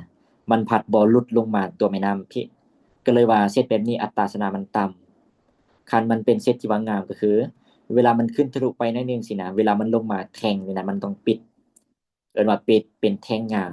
นะอยู่เนื้อนี่นะมันต้องอยู่ลุ่มตัวแม่น้ำพี่มันค่อยว่าเป็นเซตที่ว่างามนะเซตปัจจุบันนี้อ่าประมาณนี้เออแล้วบัดนี้เรามาเบิ่งค่าส่วนกัน มีจังหวะตามแล้วก็มีจังหวะส่วนที่จริงเซตนี้นี่นะที่เฮาสิคิดบอกกันนี่นะมันก็เป็นจังหวะส่วนนะก็เลยว่าอ๋อจังหวะแบบนี้อัตราชนะมันสิบ่สูงปึ๊บเดี๋ยวเราตัดกราฟช่วงหลังมาก็ใส่โลจิกอ่าคือเก่าเลยอ่ะเดี๋ยวพรอันบังตัวเครื่องมือแป๊บนะเพื่ออธิบายตัวอย่างเซตนี้นะเราเห็นกราฟมันเป็นแบบนี้มันสร้างไฮปุ๊บมันดรอปลงมาสร้างโลจากนั้นมันดึงกลับสร้างไฮ แล้วก็มันทุบลงมาทุบแหงแบบนี้แล้วก็เซตที่ว่ามันเบรกไปก็คือเป็นเซตนี้หรือว่าช็อคไปเซตนี้นะโลนี้แล้วก็ไฮที่ว่าทรงกราฟก็คือเป็นเซตนี้แสดงว่าอ๋อเวลามันช็อคแบบนี้ปุ๊บจังหวะส่วนก็คือเราสามารถหาจังหวะในการเล่นบ่ายอันนี้ได้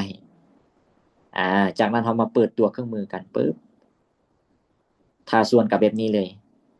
แต่ว่าเราก็ต้องเข้าใจตัวกราฟเป่านำแล้วก็ถ้าเซตนี้นี่นะเราเห็นแก็บที่ว่ามันปิดวันจันทร์ก็คือเป็นแก็บนี้เลยแสดงว่าโซนแถวๆนี้นี่นะ เวลาที่ว่ามันเกิดการคอนเฟิร์มเขาสามารถเข้าได้เลยตัวอย่างแทงนี้มันฮอดส่วนปุ๊บแต่ว่าเส้นนี้ส่วนตัวกับบ่ได้ออเดอร์เพราะว่ามันคอนเฟิร์มบ่งามบ่ตัวอย่างแทงนี้เนี่ยมันก็เป็นแทงคอนเฟิร์มแต่ว่าส่วนตัวกับบ่ได้ใช้ตัวอย่างผู้ใดใช้ก็ได้ออเดอร์บายเส้นนี้เลยอันนี้เป็นท่าส่วนของเฮาปึ๊บแล้วก็ฮอบเก็บก็คือเฮารอให้มันเกิดเที่ยงแดงเฮาก็เก็บตัวอย่างปึ๊บเฮารอ PA เฮาอาจสิมาปิดแถวๆนี้ บ่ก็ได้ที่ว่าสูงนะแต่ว่าคันผู้ใดย้านเกิดแทงแดงน้อยนี่เขาก็ปิดได้ประมาณ1ปลายอันนี้ก็คือเป็นตัวส่วนจังหวะส่วนอ่าแต่ว่าเซตนี้นี่นะตัวที่ว่ามันยังบ่ครบก็คือตัวสัญญาณแล้วก็แท่งเทียนที่ว่างามนะตัวอย่างปึ๊บคันกราฟนี่นะมันลงมาเคลียร์โลเซตนี้อีกแสดงว่าอ๋อเราก็สามารถหาจังหวะในการลิ้นบ่ายคือเมื่อกี้นี่เลยแล้วก็เซตนี้ เมื่อวานนี้ผู้ใดที่ว่าติดตามกลุ่มเราได้เซลล์เสร็จนี่ก่อนนี้ลงมานะอ่าแต่ว่าเมื่อวานนี้เราได้เซลล์แล้วก็ทั้งบายนำแบบนี้ก็เลยว่าไม่บายเราแพ้แต่ว่าโดยรวมเมื่อวานนี้ก็ยังมีกำไรผู้ใดที่ว่าตามแล้วก็อาจารย์หลายคนอย่างเช่นอาจารย์ทิพย์อาจารย์ศักดิ์ศรีแบบนี้ก็บวกนํกันเพราะว่าตอนแรกเขาเบิ่งทีพีอยู่ผิดแต่พอเบิ่งว่ากราฟนี่นะมันลงปึ๊บบ่มันมาเกิดแท่งเขียวแบบนี้ก็เลยว่าเขาน่าสิปิดประมาณนี้แล้วก็เขางัดบายกันนะเมื่อวานนี้ ปึ๊บตัวอย่างเช่นนี้เวลาที่ว่ามันหลุดโลนี่ปึ๊บเนี่ยนะแสดงว่ากราฟหรือว่าเซตที่ว่ามันทรงไฮก็คือสิเป็นเซตนี้หลายคนเริ่มสับสนเดี๋ยวลบออกก่อนเซตที่ว่ามันทรงกราฟสร้างโลใหม่ก็คือเป็นไฮนี่เลยแล้วก็โลที่ว่ามันเบรกไปก็คือเซตนี้เวลากราฟมันทะลุนี่ปึ๊บเราสามารถหาจังหวะในการบายขึ้นแต่ว่าเป็นจังหวะส่วนแสดงว่านี่เมื่อที่ว่าเราฮู้ว่าเป็นจังหวะส่วนเราต้องเก็บสั้นโลจิกแบบนี้เลยปึ๊บเซตนี้ตัวอย่างเซตนี้นี่นะ อ่าคันมันคอนเฟิร์มงามเป็นแท่งขึ้นกินเดือนนี้สินะเฮากาสิเข้าบ่ายแต่สินี้มันผัดบ่เกิดสินะมันเป็นแท่งที่เขียวแล้วก็ไต่ขึ้นอ่าแล้วก็จังหวะนี้เฮาก็สิคิดบอกบ่ายกันแม่นบ่มันก็เป็นจังหวะสวนเพราะว่ากราฟมันมีโอกาสขึ้นไปเบรกนี้ที่สูงเลยล่ะอ่าก่อนเปิดซูมเฮาผู้ใดที่ว่าเข้าทันปิดแทงเฮาก็ได้ออเดอร์เสร็จสิ้นนี้ไปแต่ผู้ใดที่รอลิมิตเฮาก็ได้ออเดอร์เสร็จสิ้นลุมนี้ ปึ๊บ SL ก็ประมาณนี้กราฟปึ๊บเห็นบ่คันเฮาไปเก็บอยู่นี่นะคันเฮาบ่กันหน้าทุนก่อนมันก็ TP ไปRR ก็ 3R สิก็บ่ได้แย่นะ แต่ว่าเฮาพัดถูกเคลียร์ก่อนสินะก่อนที่ว่ามันสิไปปึ๊บอ่าอันนี้ก็คือท่าส่วนหรือว่าจังหวะส่วนกับแบบนี้เลยโลจิกแบบนี้เลย ส่วนเซตล่าสุดเฮามาเบิ่งเซตที่ว่ามันส่งกราฟ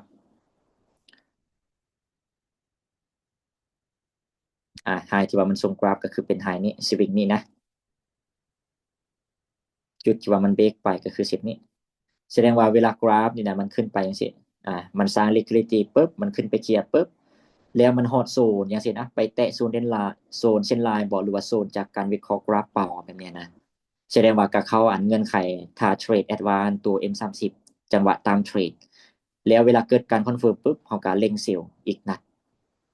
อ่าอันนี้ก็คือเฮาเบิ่งหน้างานแบบนี้เลยอ่าประมาณนี้เลยทุกคน พอเก็ตบ่ทุกคน หรือว่ายังเถื่อเดี๋ยวผู้ใดที่ยังบ่ทันละเอียดเดี๋ยวเฮาเปิดไมค์โอ้ลมเรียกเปลี่ยนกันได้เลยทุกคนตัวเนี้ยร้อยเฮาก็ยังบ่ไปบ่มาเถื่อก็รอเบิ่งว่ากราฟมันสิขึ้นให้ได้บ่ตัวอย่างตัวเนี้ยร้อยนี่นะกราฟล่าสุดอ่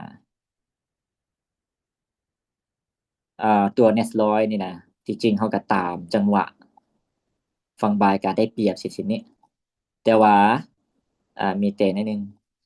คันกราฟนี่นะเดี๋ยวลองปิดตัวเครื่องมือแป๊บ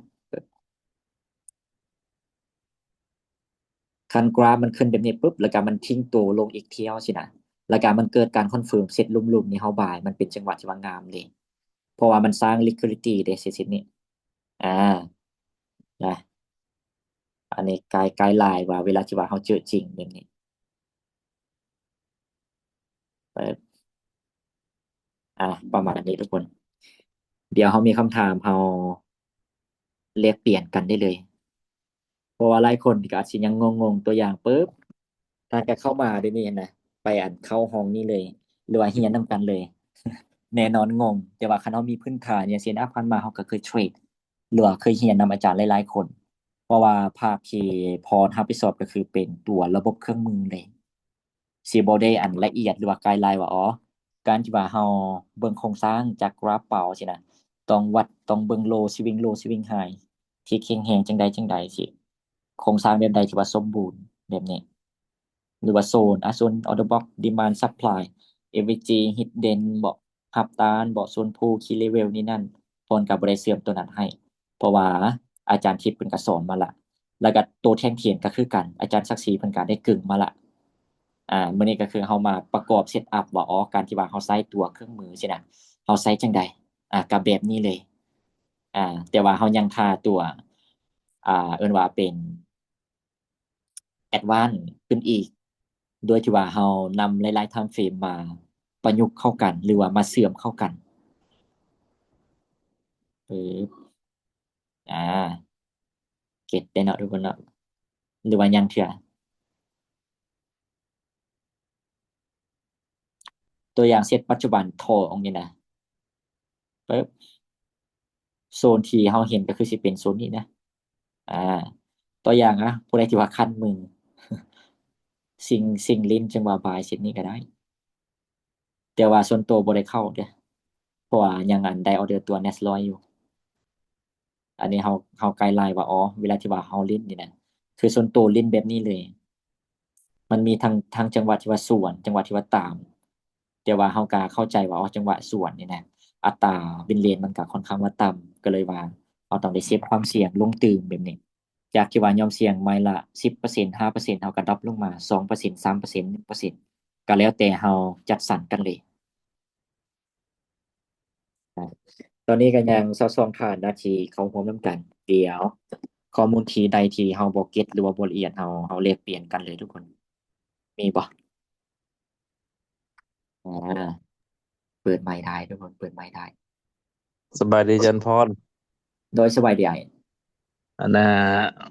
ไอ้อยากถามมันอันนี้ว่านอกเรื่องหนึ่งเนาะเกี่ยวกับเรื่องดีไซน์ของกันไทยเขาเจ้าโจมตีบล็อกนี่ก็ที่เขาเจ้ากวดอยู่ไทยอ๋อมีผลกระทบต่อกันนาเขตของเขาปะอ่ามีห้าบล็อกบ่เขาเจ้าไปเฮ็ดดีไซน์ของไทยเขาจะกวดแล้วนะอ๋ออ่าคนสวยเห็นกับเลย ครับไอการติดตามเบิ่งนำเขาเจ้าอยู่ คือคันเว้าเรื่องพวกนี้นี่นะคือเฮาฮู้นั่นล่ะตัวอย่างโบรกเนาะอันนี้ขอแชร์มุมมองที่เอิ้นว่าการเทรดอ่าตัวอย่างคันเฮาเว้าเรื่องโบรกมันก็สิมีโบรกที่อย่างเช่นมีใบอนุญาตบ่แบบนี้นะหรือว่าบางโบรกก็บ่ได้มีแบบนี้ตัวอย่างเฮาเช็กข้อมูลก็เช็กบ่ได้แบบนี้ตัวอย่างเฮาเจอโบรกแบบนั้นมันก็อาจสิบ่ปลอดภัย อ่าตัวอย่างโบรกที่ว่าเราใช้ณปัจจุบันเราก็สามารถเช็คได้ว่าอ๋อมันก็มีความน่าเชื่อถือแบบนี้ลายเซ็นแบบนี้นะแล้วก็ต่อมาคันเราเว้าเรื่องโค้ดหรือว่าอาจารย์สอนแบบนี้ตัวอย่างคนลาวเราก็คือกันตัวอย่างเราอาจจะเห็นว่าเฮ้ยแบบ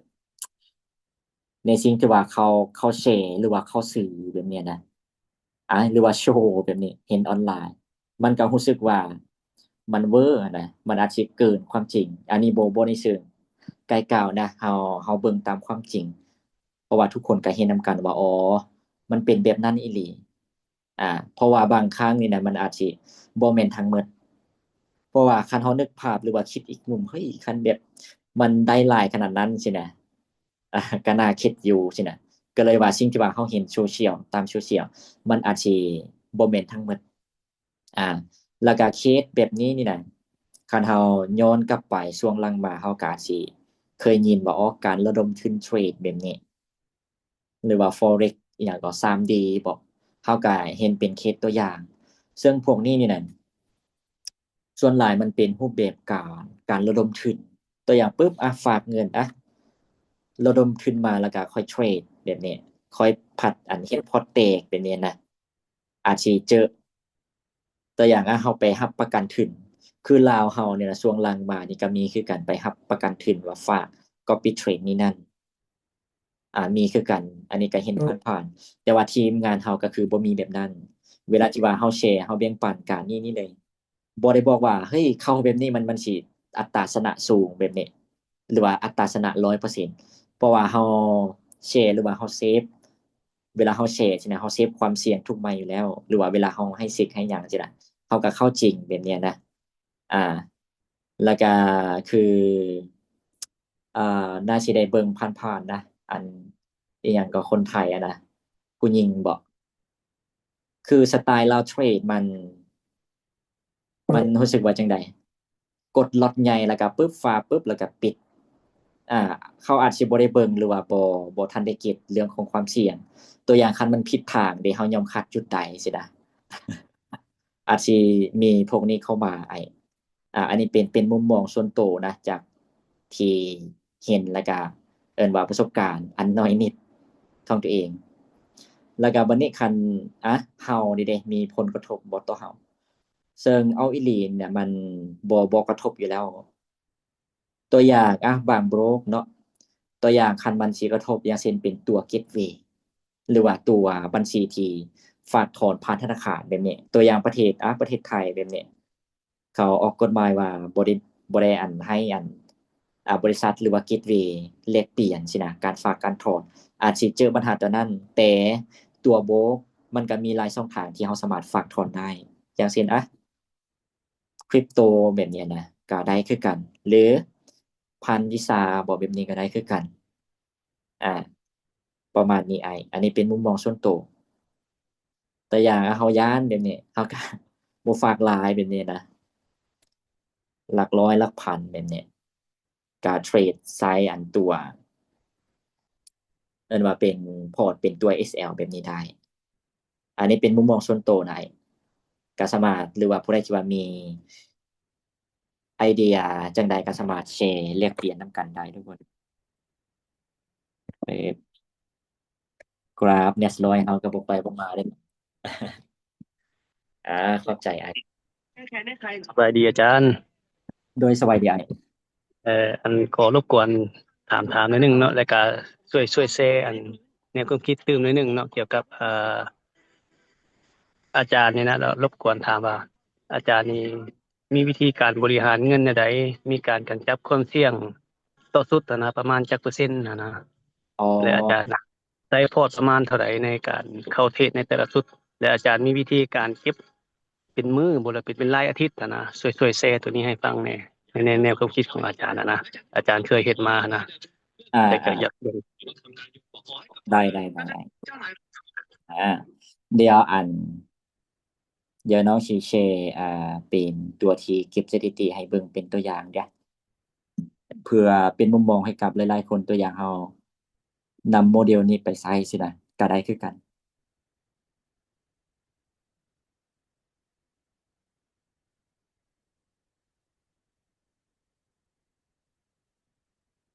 เอิบ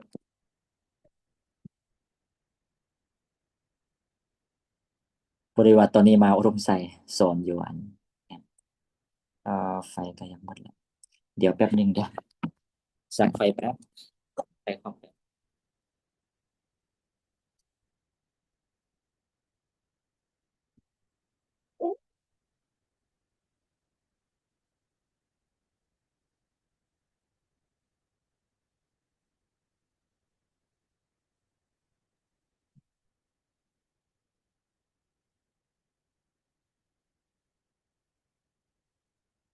โอเคกลับมาละตัวชีแชร์ให้เบิ่งก็เป็นตัวอย่างเด้อที่เก็บสถิติตัวที่ว่าปันพอร์ตซึ่งใส่ความเสี่ยงนี่เซฟบอกได้เลยว่าเซฟตัวอย่างเราสามารถนำโมเดลตัวนี้ไปประยุกต์ใส่ได้ทุกคนโอเคอ่าอันนี้สิเป็นเพนที่ทุกคนเห็นจอเนาะตัวอย่างอันนี้สิเป็นพอร์ตหลักพันเด้โอ้ไม่ตัวนี้เป็นพอร์ตหลักพันเลยก็เริ่มต้นวันที่12วันศุกร์อาทิตย์ก่อนเนี่ยบอกบาลานซ์1,000แล้วก็ใส่ความเสี่ยงนี่นะห้องนี้เขาสิเห็นว่าเป็นเปอร์เซ็นต์ความเสี่ยงเด้อ่าคือพอร์ตนี้นี่นะตั้งใจแบบว่าใส่ความเสี่ยงเซฟเพราะว่าปกติก็เทรดตัวอย่างพอร์ต1,000นี่นะก็ใส่ราวๆ5%หรือว่า50เหรียญ500เหรียญแบบนี้แสดงว่าเวลาเขาเสียตัวอย่างเขาใส่10%แสดงว่าเขามีโอกาส10ครั้งคัน5%แสดงว่ามีโอกาส20ครั้งก่อนที่ว่าพอร์ตสิแตกสิแต่ผู้ใดที่ว่าอยากเซฟความเสี่ยงอีหลีอาจสิใช้โมเดลนี้เลยใช้ความเสี่ยงที่ว่าต่ำแบบนี้เลย ตัวอย่างเฉลี่ยเนี่ยนะราวๆ2%นะอันบ่แต่ว่าส่วนหลายอันบ่มัน1จุดปลายแล้วก็ตัวเงินห้องนี้เลยเอาสิเห็นตัวเงินบ่แต่ละไม้นี่นะราวๆนี่เลย เพราะว่าด้วยที่เทรดทำเฟรมใหญ่บางไม้เราเห็น10ปลายเหรียญแบบนี้นะแสดงว่าคันเราสิไปอ่าตัวอย่างขั้นต่ำเนาะ0.01แต่ว่า SL มันกว้างคันเราเพิ่มเป็น0.02มันพัดกายแบบนี้ที่เราลิมิตไว้ก็เลยว่าได้ราวๆนี้แล้วก็ณปัจจุบันพอร์ตเนี่ยก็เติบโตมาที่เนาะนี่เลยเอิ้นว่าบวกไป10%ผ่านไปอาทิตย์หนึ่งแต่ว่าตอนนี้เรายังได้ออเดอร์ Next 100ก็ได้กดทางพอร์ตตัวนี้นำนะก็ใช้ความเสี่ยงเซฟเรา20กว่าเหรียญนิดๆนะออเดอร์ล่าสุดเราสามารถเบิ่งเป็นมุมมองได้เลยตัวอย่างเนี่ยนะทองนี้สิเป็นผลลัพธ์ซึ่งส่วนตัวรูปที่ส่วนตัวซ้ายเนี่ยนะคืออาทิตย์นี้เราสังเกตต่ำเลยแล้วก็ไม้ที่ว่ากันต่ำหน้าถึงแล้วก็ SL นำแบบนี้ใช่นะอ่าเนาะเพราะว่าสิบ่ได้ฟิตTP ก็เลยว่าบางจังหวะนี่นะมันขึ้นไป2R 3R แบบนี้เราผัดกันหน้าทึนบ่หรือว่ากันที่กำไรเอาหน่อยหนึงแบบนี้ใช่นะมันกลับมาต่ำบางจังหวะตลาดมันก็บ่เป็นใจหรือว่ามันบ่ให้แบบนี้อันนี้อยากแชร์ว่าเวลาที่ว่าเราเทรดจริงนี่นะเราใช้ความเสี่ยงเซฟๆแบบนี้ก็ได้แต่ว่าพอร์ตนี่นะมันสิบ่โตแต่ว่าตัวอย่างคันเราใช้ความเสี่ยงที่5% 10%แสดงว่าจากที่ว่าบวก101เนี่ยมันกระทบ2เท่า3เท่าอ่า นะแต่ความเสี่ยงมันต่ำอันนี้มันขึ้นกับเฮาเลยว่าอ๋อเฮานี่นะยอมรับความเสี่ยงใดหลายหรือน้อย แต่คันเป็นพอร์ตตัวอย่างพอร์ต50 เหรียญบ่ฝาก50 เหรียญบ่100 เหรียญบ่แบบนี้สินะคันเฮาสิไปเทรดใบละ1% 2%มันก็เฮ็ดบ่ได้แม่นบ่เพราะว่าต้นทุนมันคันบ่เป็นบัญชีเส้นนะตัวอย่างเทรดใบละ5 เหรียญแบบนี้เฮาก็ต้องได้เปิดเป็นพอร์ตเส้นเอา มันจังคำนวณแบบนี้ได้ แต่ว่าคันเป็นพอร์ตสแตนดาร์ดเนี่ยน่ะเฮาสิใช้ความเสี่ยงเซฟโดยทุนน้อยแบบนั้นมันก็บ่ได้ ตัวอย่างพอร์ต1,000 เหรียญที่เฮาใช้ความเสี่ยงราวๆ2%นี่นะมันก็ได้แต่ออร์เดอร์ละ20 เหรียญบางออร์เดอร์ก็ไกลนิดนึงบางออร์เดอร์ก็บ่ฮอดตามที่เฮาเห็นณตอนนี้เลยอ่าประมาณนี้เลยโมเดลที่น้องใช้ตัวอย่างช่วงแรกเริ่มก็อาจสิเฮ็ดตามโมเดลที่น้องใช้ก็ได้อาจสิมีพอร์ตที่ว่าปั้นแบบนี้แทรกความเสี่ยงเซฟๆแบบนี้เพื่อเบิ่งการเติบโตของมันว่าอ๋อมันเป็นจั่งใดอ่า แล้วก็นี้ด้านนี้ อันนี้เป็นเป้าที่เป็นเป้าตัวอย่างเดี๋ยวว่าอ๋อคือทาร์เก็ตแรกนี่นะส่วนตัวก็วางว่าอ๋อกำไรนี่นะเดี๋ยวเบิ่งก่อนปึ๊บทาร์เก็ตแรกเนี่ยเราวางกำไรที่100%แล้วก็ระยะนี่นะกำหนดยาวๆเลย3 เดือนปึ๊บแล้วก็ทบทุนไปแบบนี้สินะตัวอย่างมันฮอดกำไร100%ปึ๊บแล้วก็สิใช้ความเสี่ยงกลับมา2%คือเก่าแต่ว่า2%ของ2,000แสดงว่าไม้หนึ่งเราเสี่ยงที่40 เหรียญคันฮอดเป้าอีกปึ๊บ100%ปึ๊บแสดงว่าพอร์ตลงทุนเรานี่นะ4,000บัดนี้คันเราใช้ความเสี่ยงเซฟคือเก่า2%นี่นะแสดงว่าเรามีโอกาสกับเพิ่มขึ้นโอกาสเท่าเก่าแต่ว่าเงินหรือว่าจำนวนล็อตเราเพิ่มขึ้นแบบนี้อ่าอันนี้ก็คือเป็นไอเดียนะทุกคนก็สามารถนำไอเดียตัวนี้ไปประยุกต์ใส่ได้อืมประมาณนี้เลย ประมาณนี้พอเห็นภาพบ่อย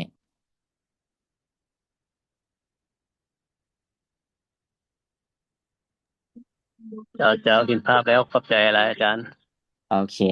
เดี๋ยวตัวใดบ่ละเอียดหรือว่าบ่เก็ตก็สามารถแลกเปลี่ยนกันตื่นอีกได้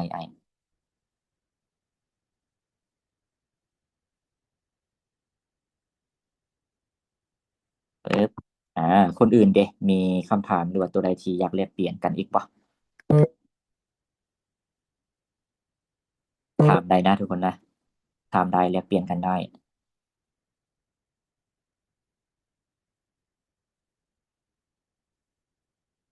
แล้วก็คันเราเข้าใจตัวที่ว่าเราแชร์กันหรือว่าแลกเปลี่ยนกันนี่นะทุกคนมันช่วยเรานี่นะได้หลายเลยตัวอย่างจากที่ว่าเราสิโอเวอร์เทรดสินะเสียไม้2ไม้เราสิไปเอ่อโอเวอร์เทรดแบบนี้แล้วก็อยากนำทุนคืนแบบนี้แต่ว่าคันเราเข้าใจว่าอ๋อ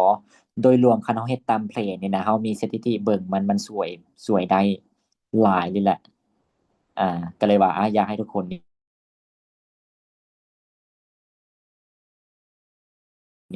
อ่าต้องมีสถิติอ่ะ คำถามอื่นบ่มีแล้วแมันบ่ทุกคน เดี๋ยวมาเบิ่งตัว Nest 100ของทางผม อาจารย์ถามเนี่ย โดยได้ จังซี่อาจารย์คือเบิ่งตาม อันนี้ก็เป็นประสบการณ์น้อยเนาะก็ได้ว่าอยากถามว่าเบิ่งตามบทเรียนนะ ตาม อ่า คีย์ก็นะ4-5คีย์เวิร์ดนะก่อนสิเข้าเทรดนะมันก็รู้สึกว่ามันอาจจะบ่เต็มเนาะความหมายนะมันอาจจะมีโอกาสน้อยสิได้เข้าออเดอร์นะสิได้ออกออเดอร์นะ อันนี้อาจารย์คิดว่าเฮามีพลิกผันแนวใดบ่หรือว่าจังไดเนาะมันจังสิได้เข้าออเดอร์นำเพิ่นนะ และอันหนึงเนาะที่2ก็อันนี้คือตัวอย่างว่าถ้าเฮาอยากเข้า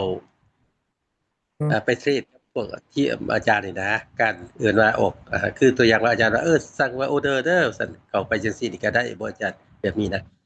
อันนี้ก็เป็น ความหมาย โด ควาย มหมายก็ ป คื ระ อ มาณ อยากลิมิตไว้เลยใช่ไหมเพราะว่าเมื่อกี้เสียงอยากขาดเนี่ย เพียงขาดว่าอาจารย์ แม่นแม่น บ่ เสีย ได้ ง ยิ เมื่ น อกี้ คำถาม ครับ บ่ได้ยิน ต บ่ อนนี้กลับมาหลาย เออคำถามที่1เด้อโอเคเลยเนาะอาจารย์เนาะโอเคเลยเนาะ อ่า ได้ยินบ่คำถาม เดี๋ยวอัน อ่า ถามเลยก็ได้แลกเปลี่ยนกันใหม่เลยก็ได้ โอเค โอเค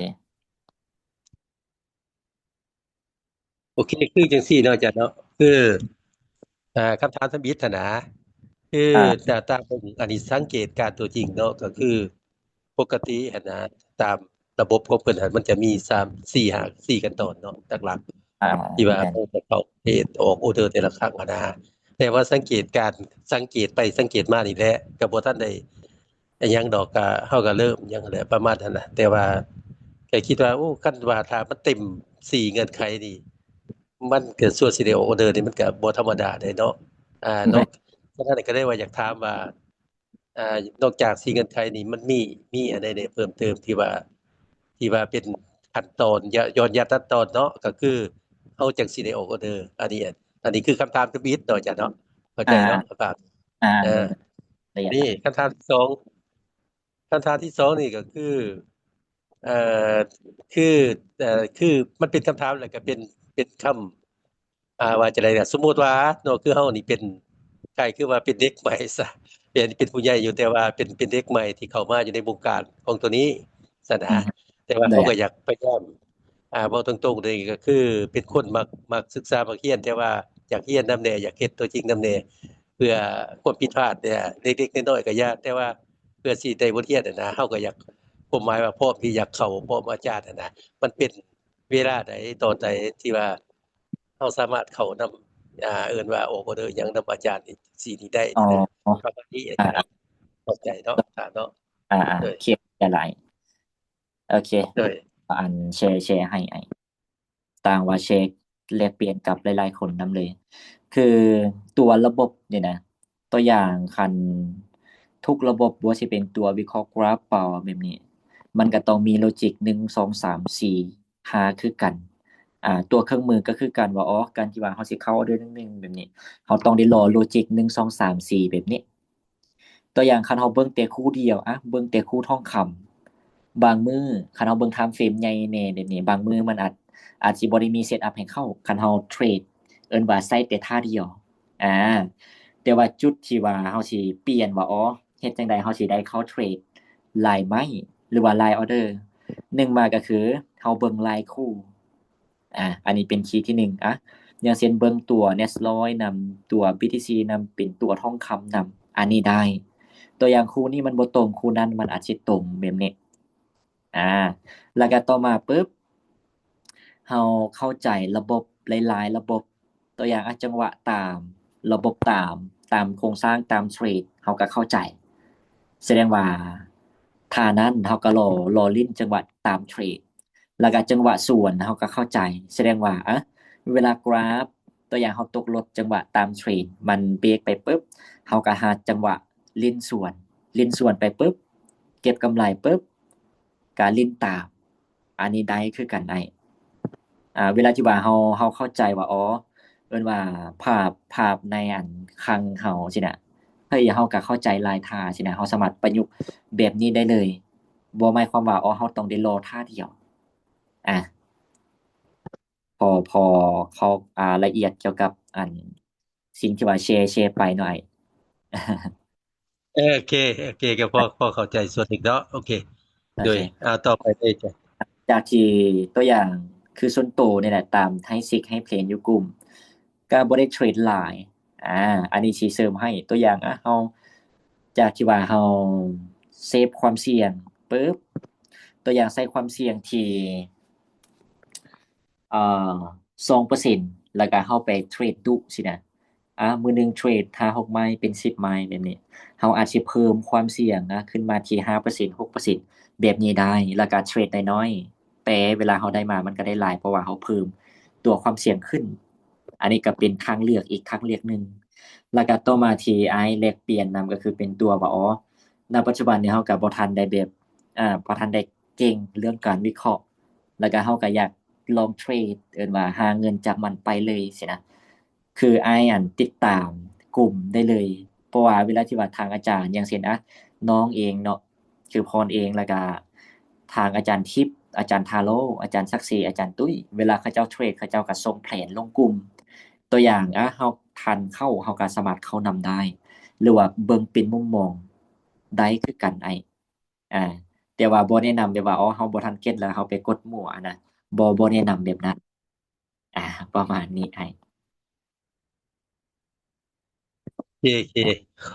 ขอบใจโอเคที่ว่าเป็นเรื่องดีเนาะขอบใจเด้ออาจารย์เด้อโอเคเอาตอนนั้นแหละพี่ ขอบ อัน ใจ ใด ที่ ก็ ที่ เลย อบรมแลกเปลี่ยน คนอื่นเด้บ่มีตัวใดอยากแลกเปลี่ยนกันนี่บ่ หรือว่ายังคาใจตัว Nesloi บ่ไปบ่มา แบบนี้เลยได้เวลาที่ว่าเฮาเทรดจริงสินะบางเซตมันสิไปก็บ่ไปสินะมันยึกยักแต่ว่าหน้าที่ของเฮาก็คือเฮาเซฟความเสี่ยงแล้วเด้ก็ปล่อยมันไป มันอาจสิลงมา SL บ่อันนี้เฮาก็บ่ฮู้มันเป็นเรื่องของอนาคตคันว่าเฮาอีหลี โอเค เดี๋ยวก็ประมาณนี้ทุกคนสำหรับซูมนี้ก็ขอบใจสำหรับทุกคนนะที่เข้าร่วมแลกเปลี่ยนนํกันบ๊ายบายทุกคน เดี๋ยวซูมหน้าเจอกัน โอเคขอบใจอาจารย์ โอเคขอบใจ ขอบใจอาจารย์ขอบใจ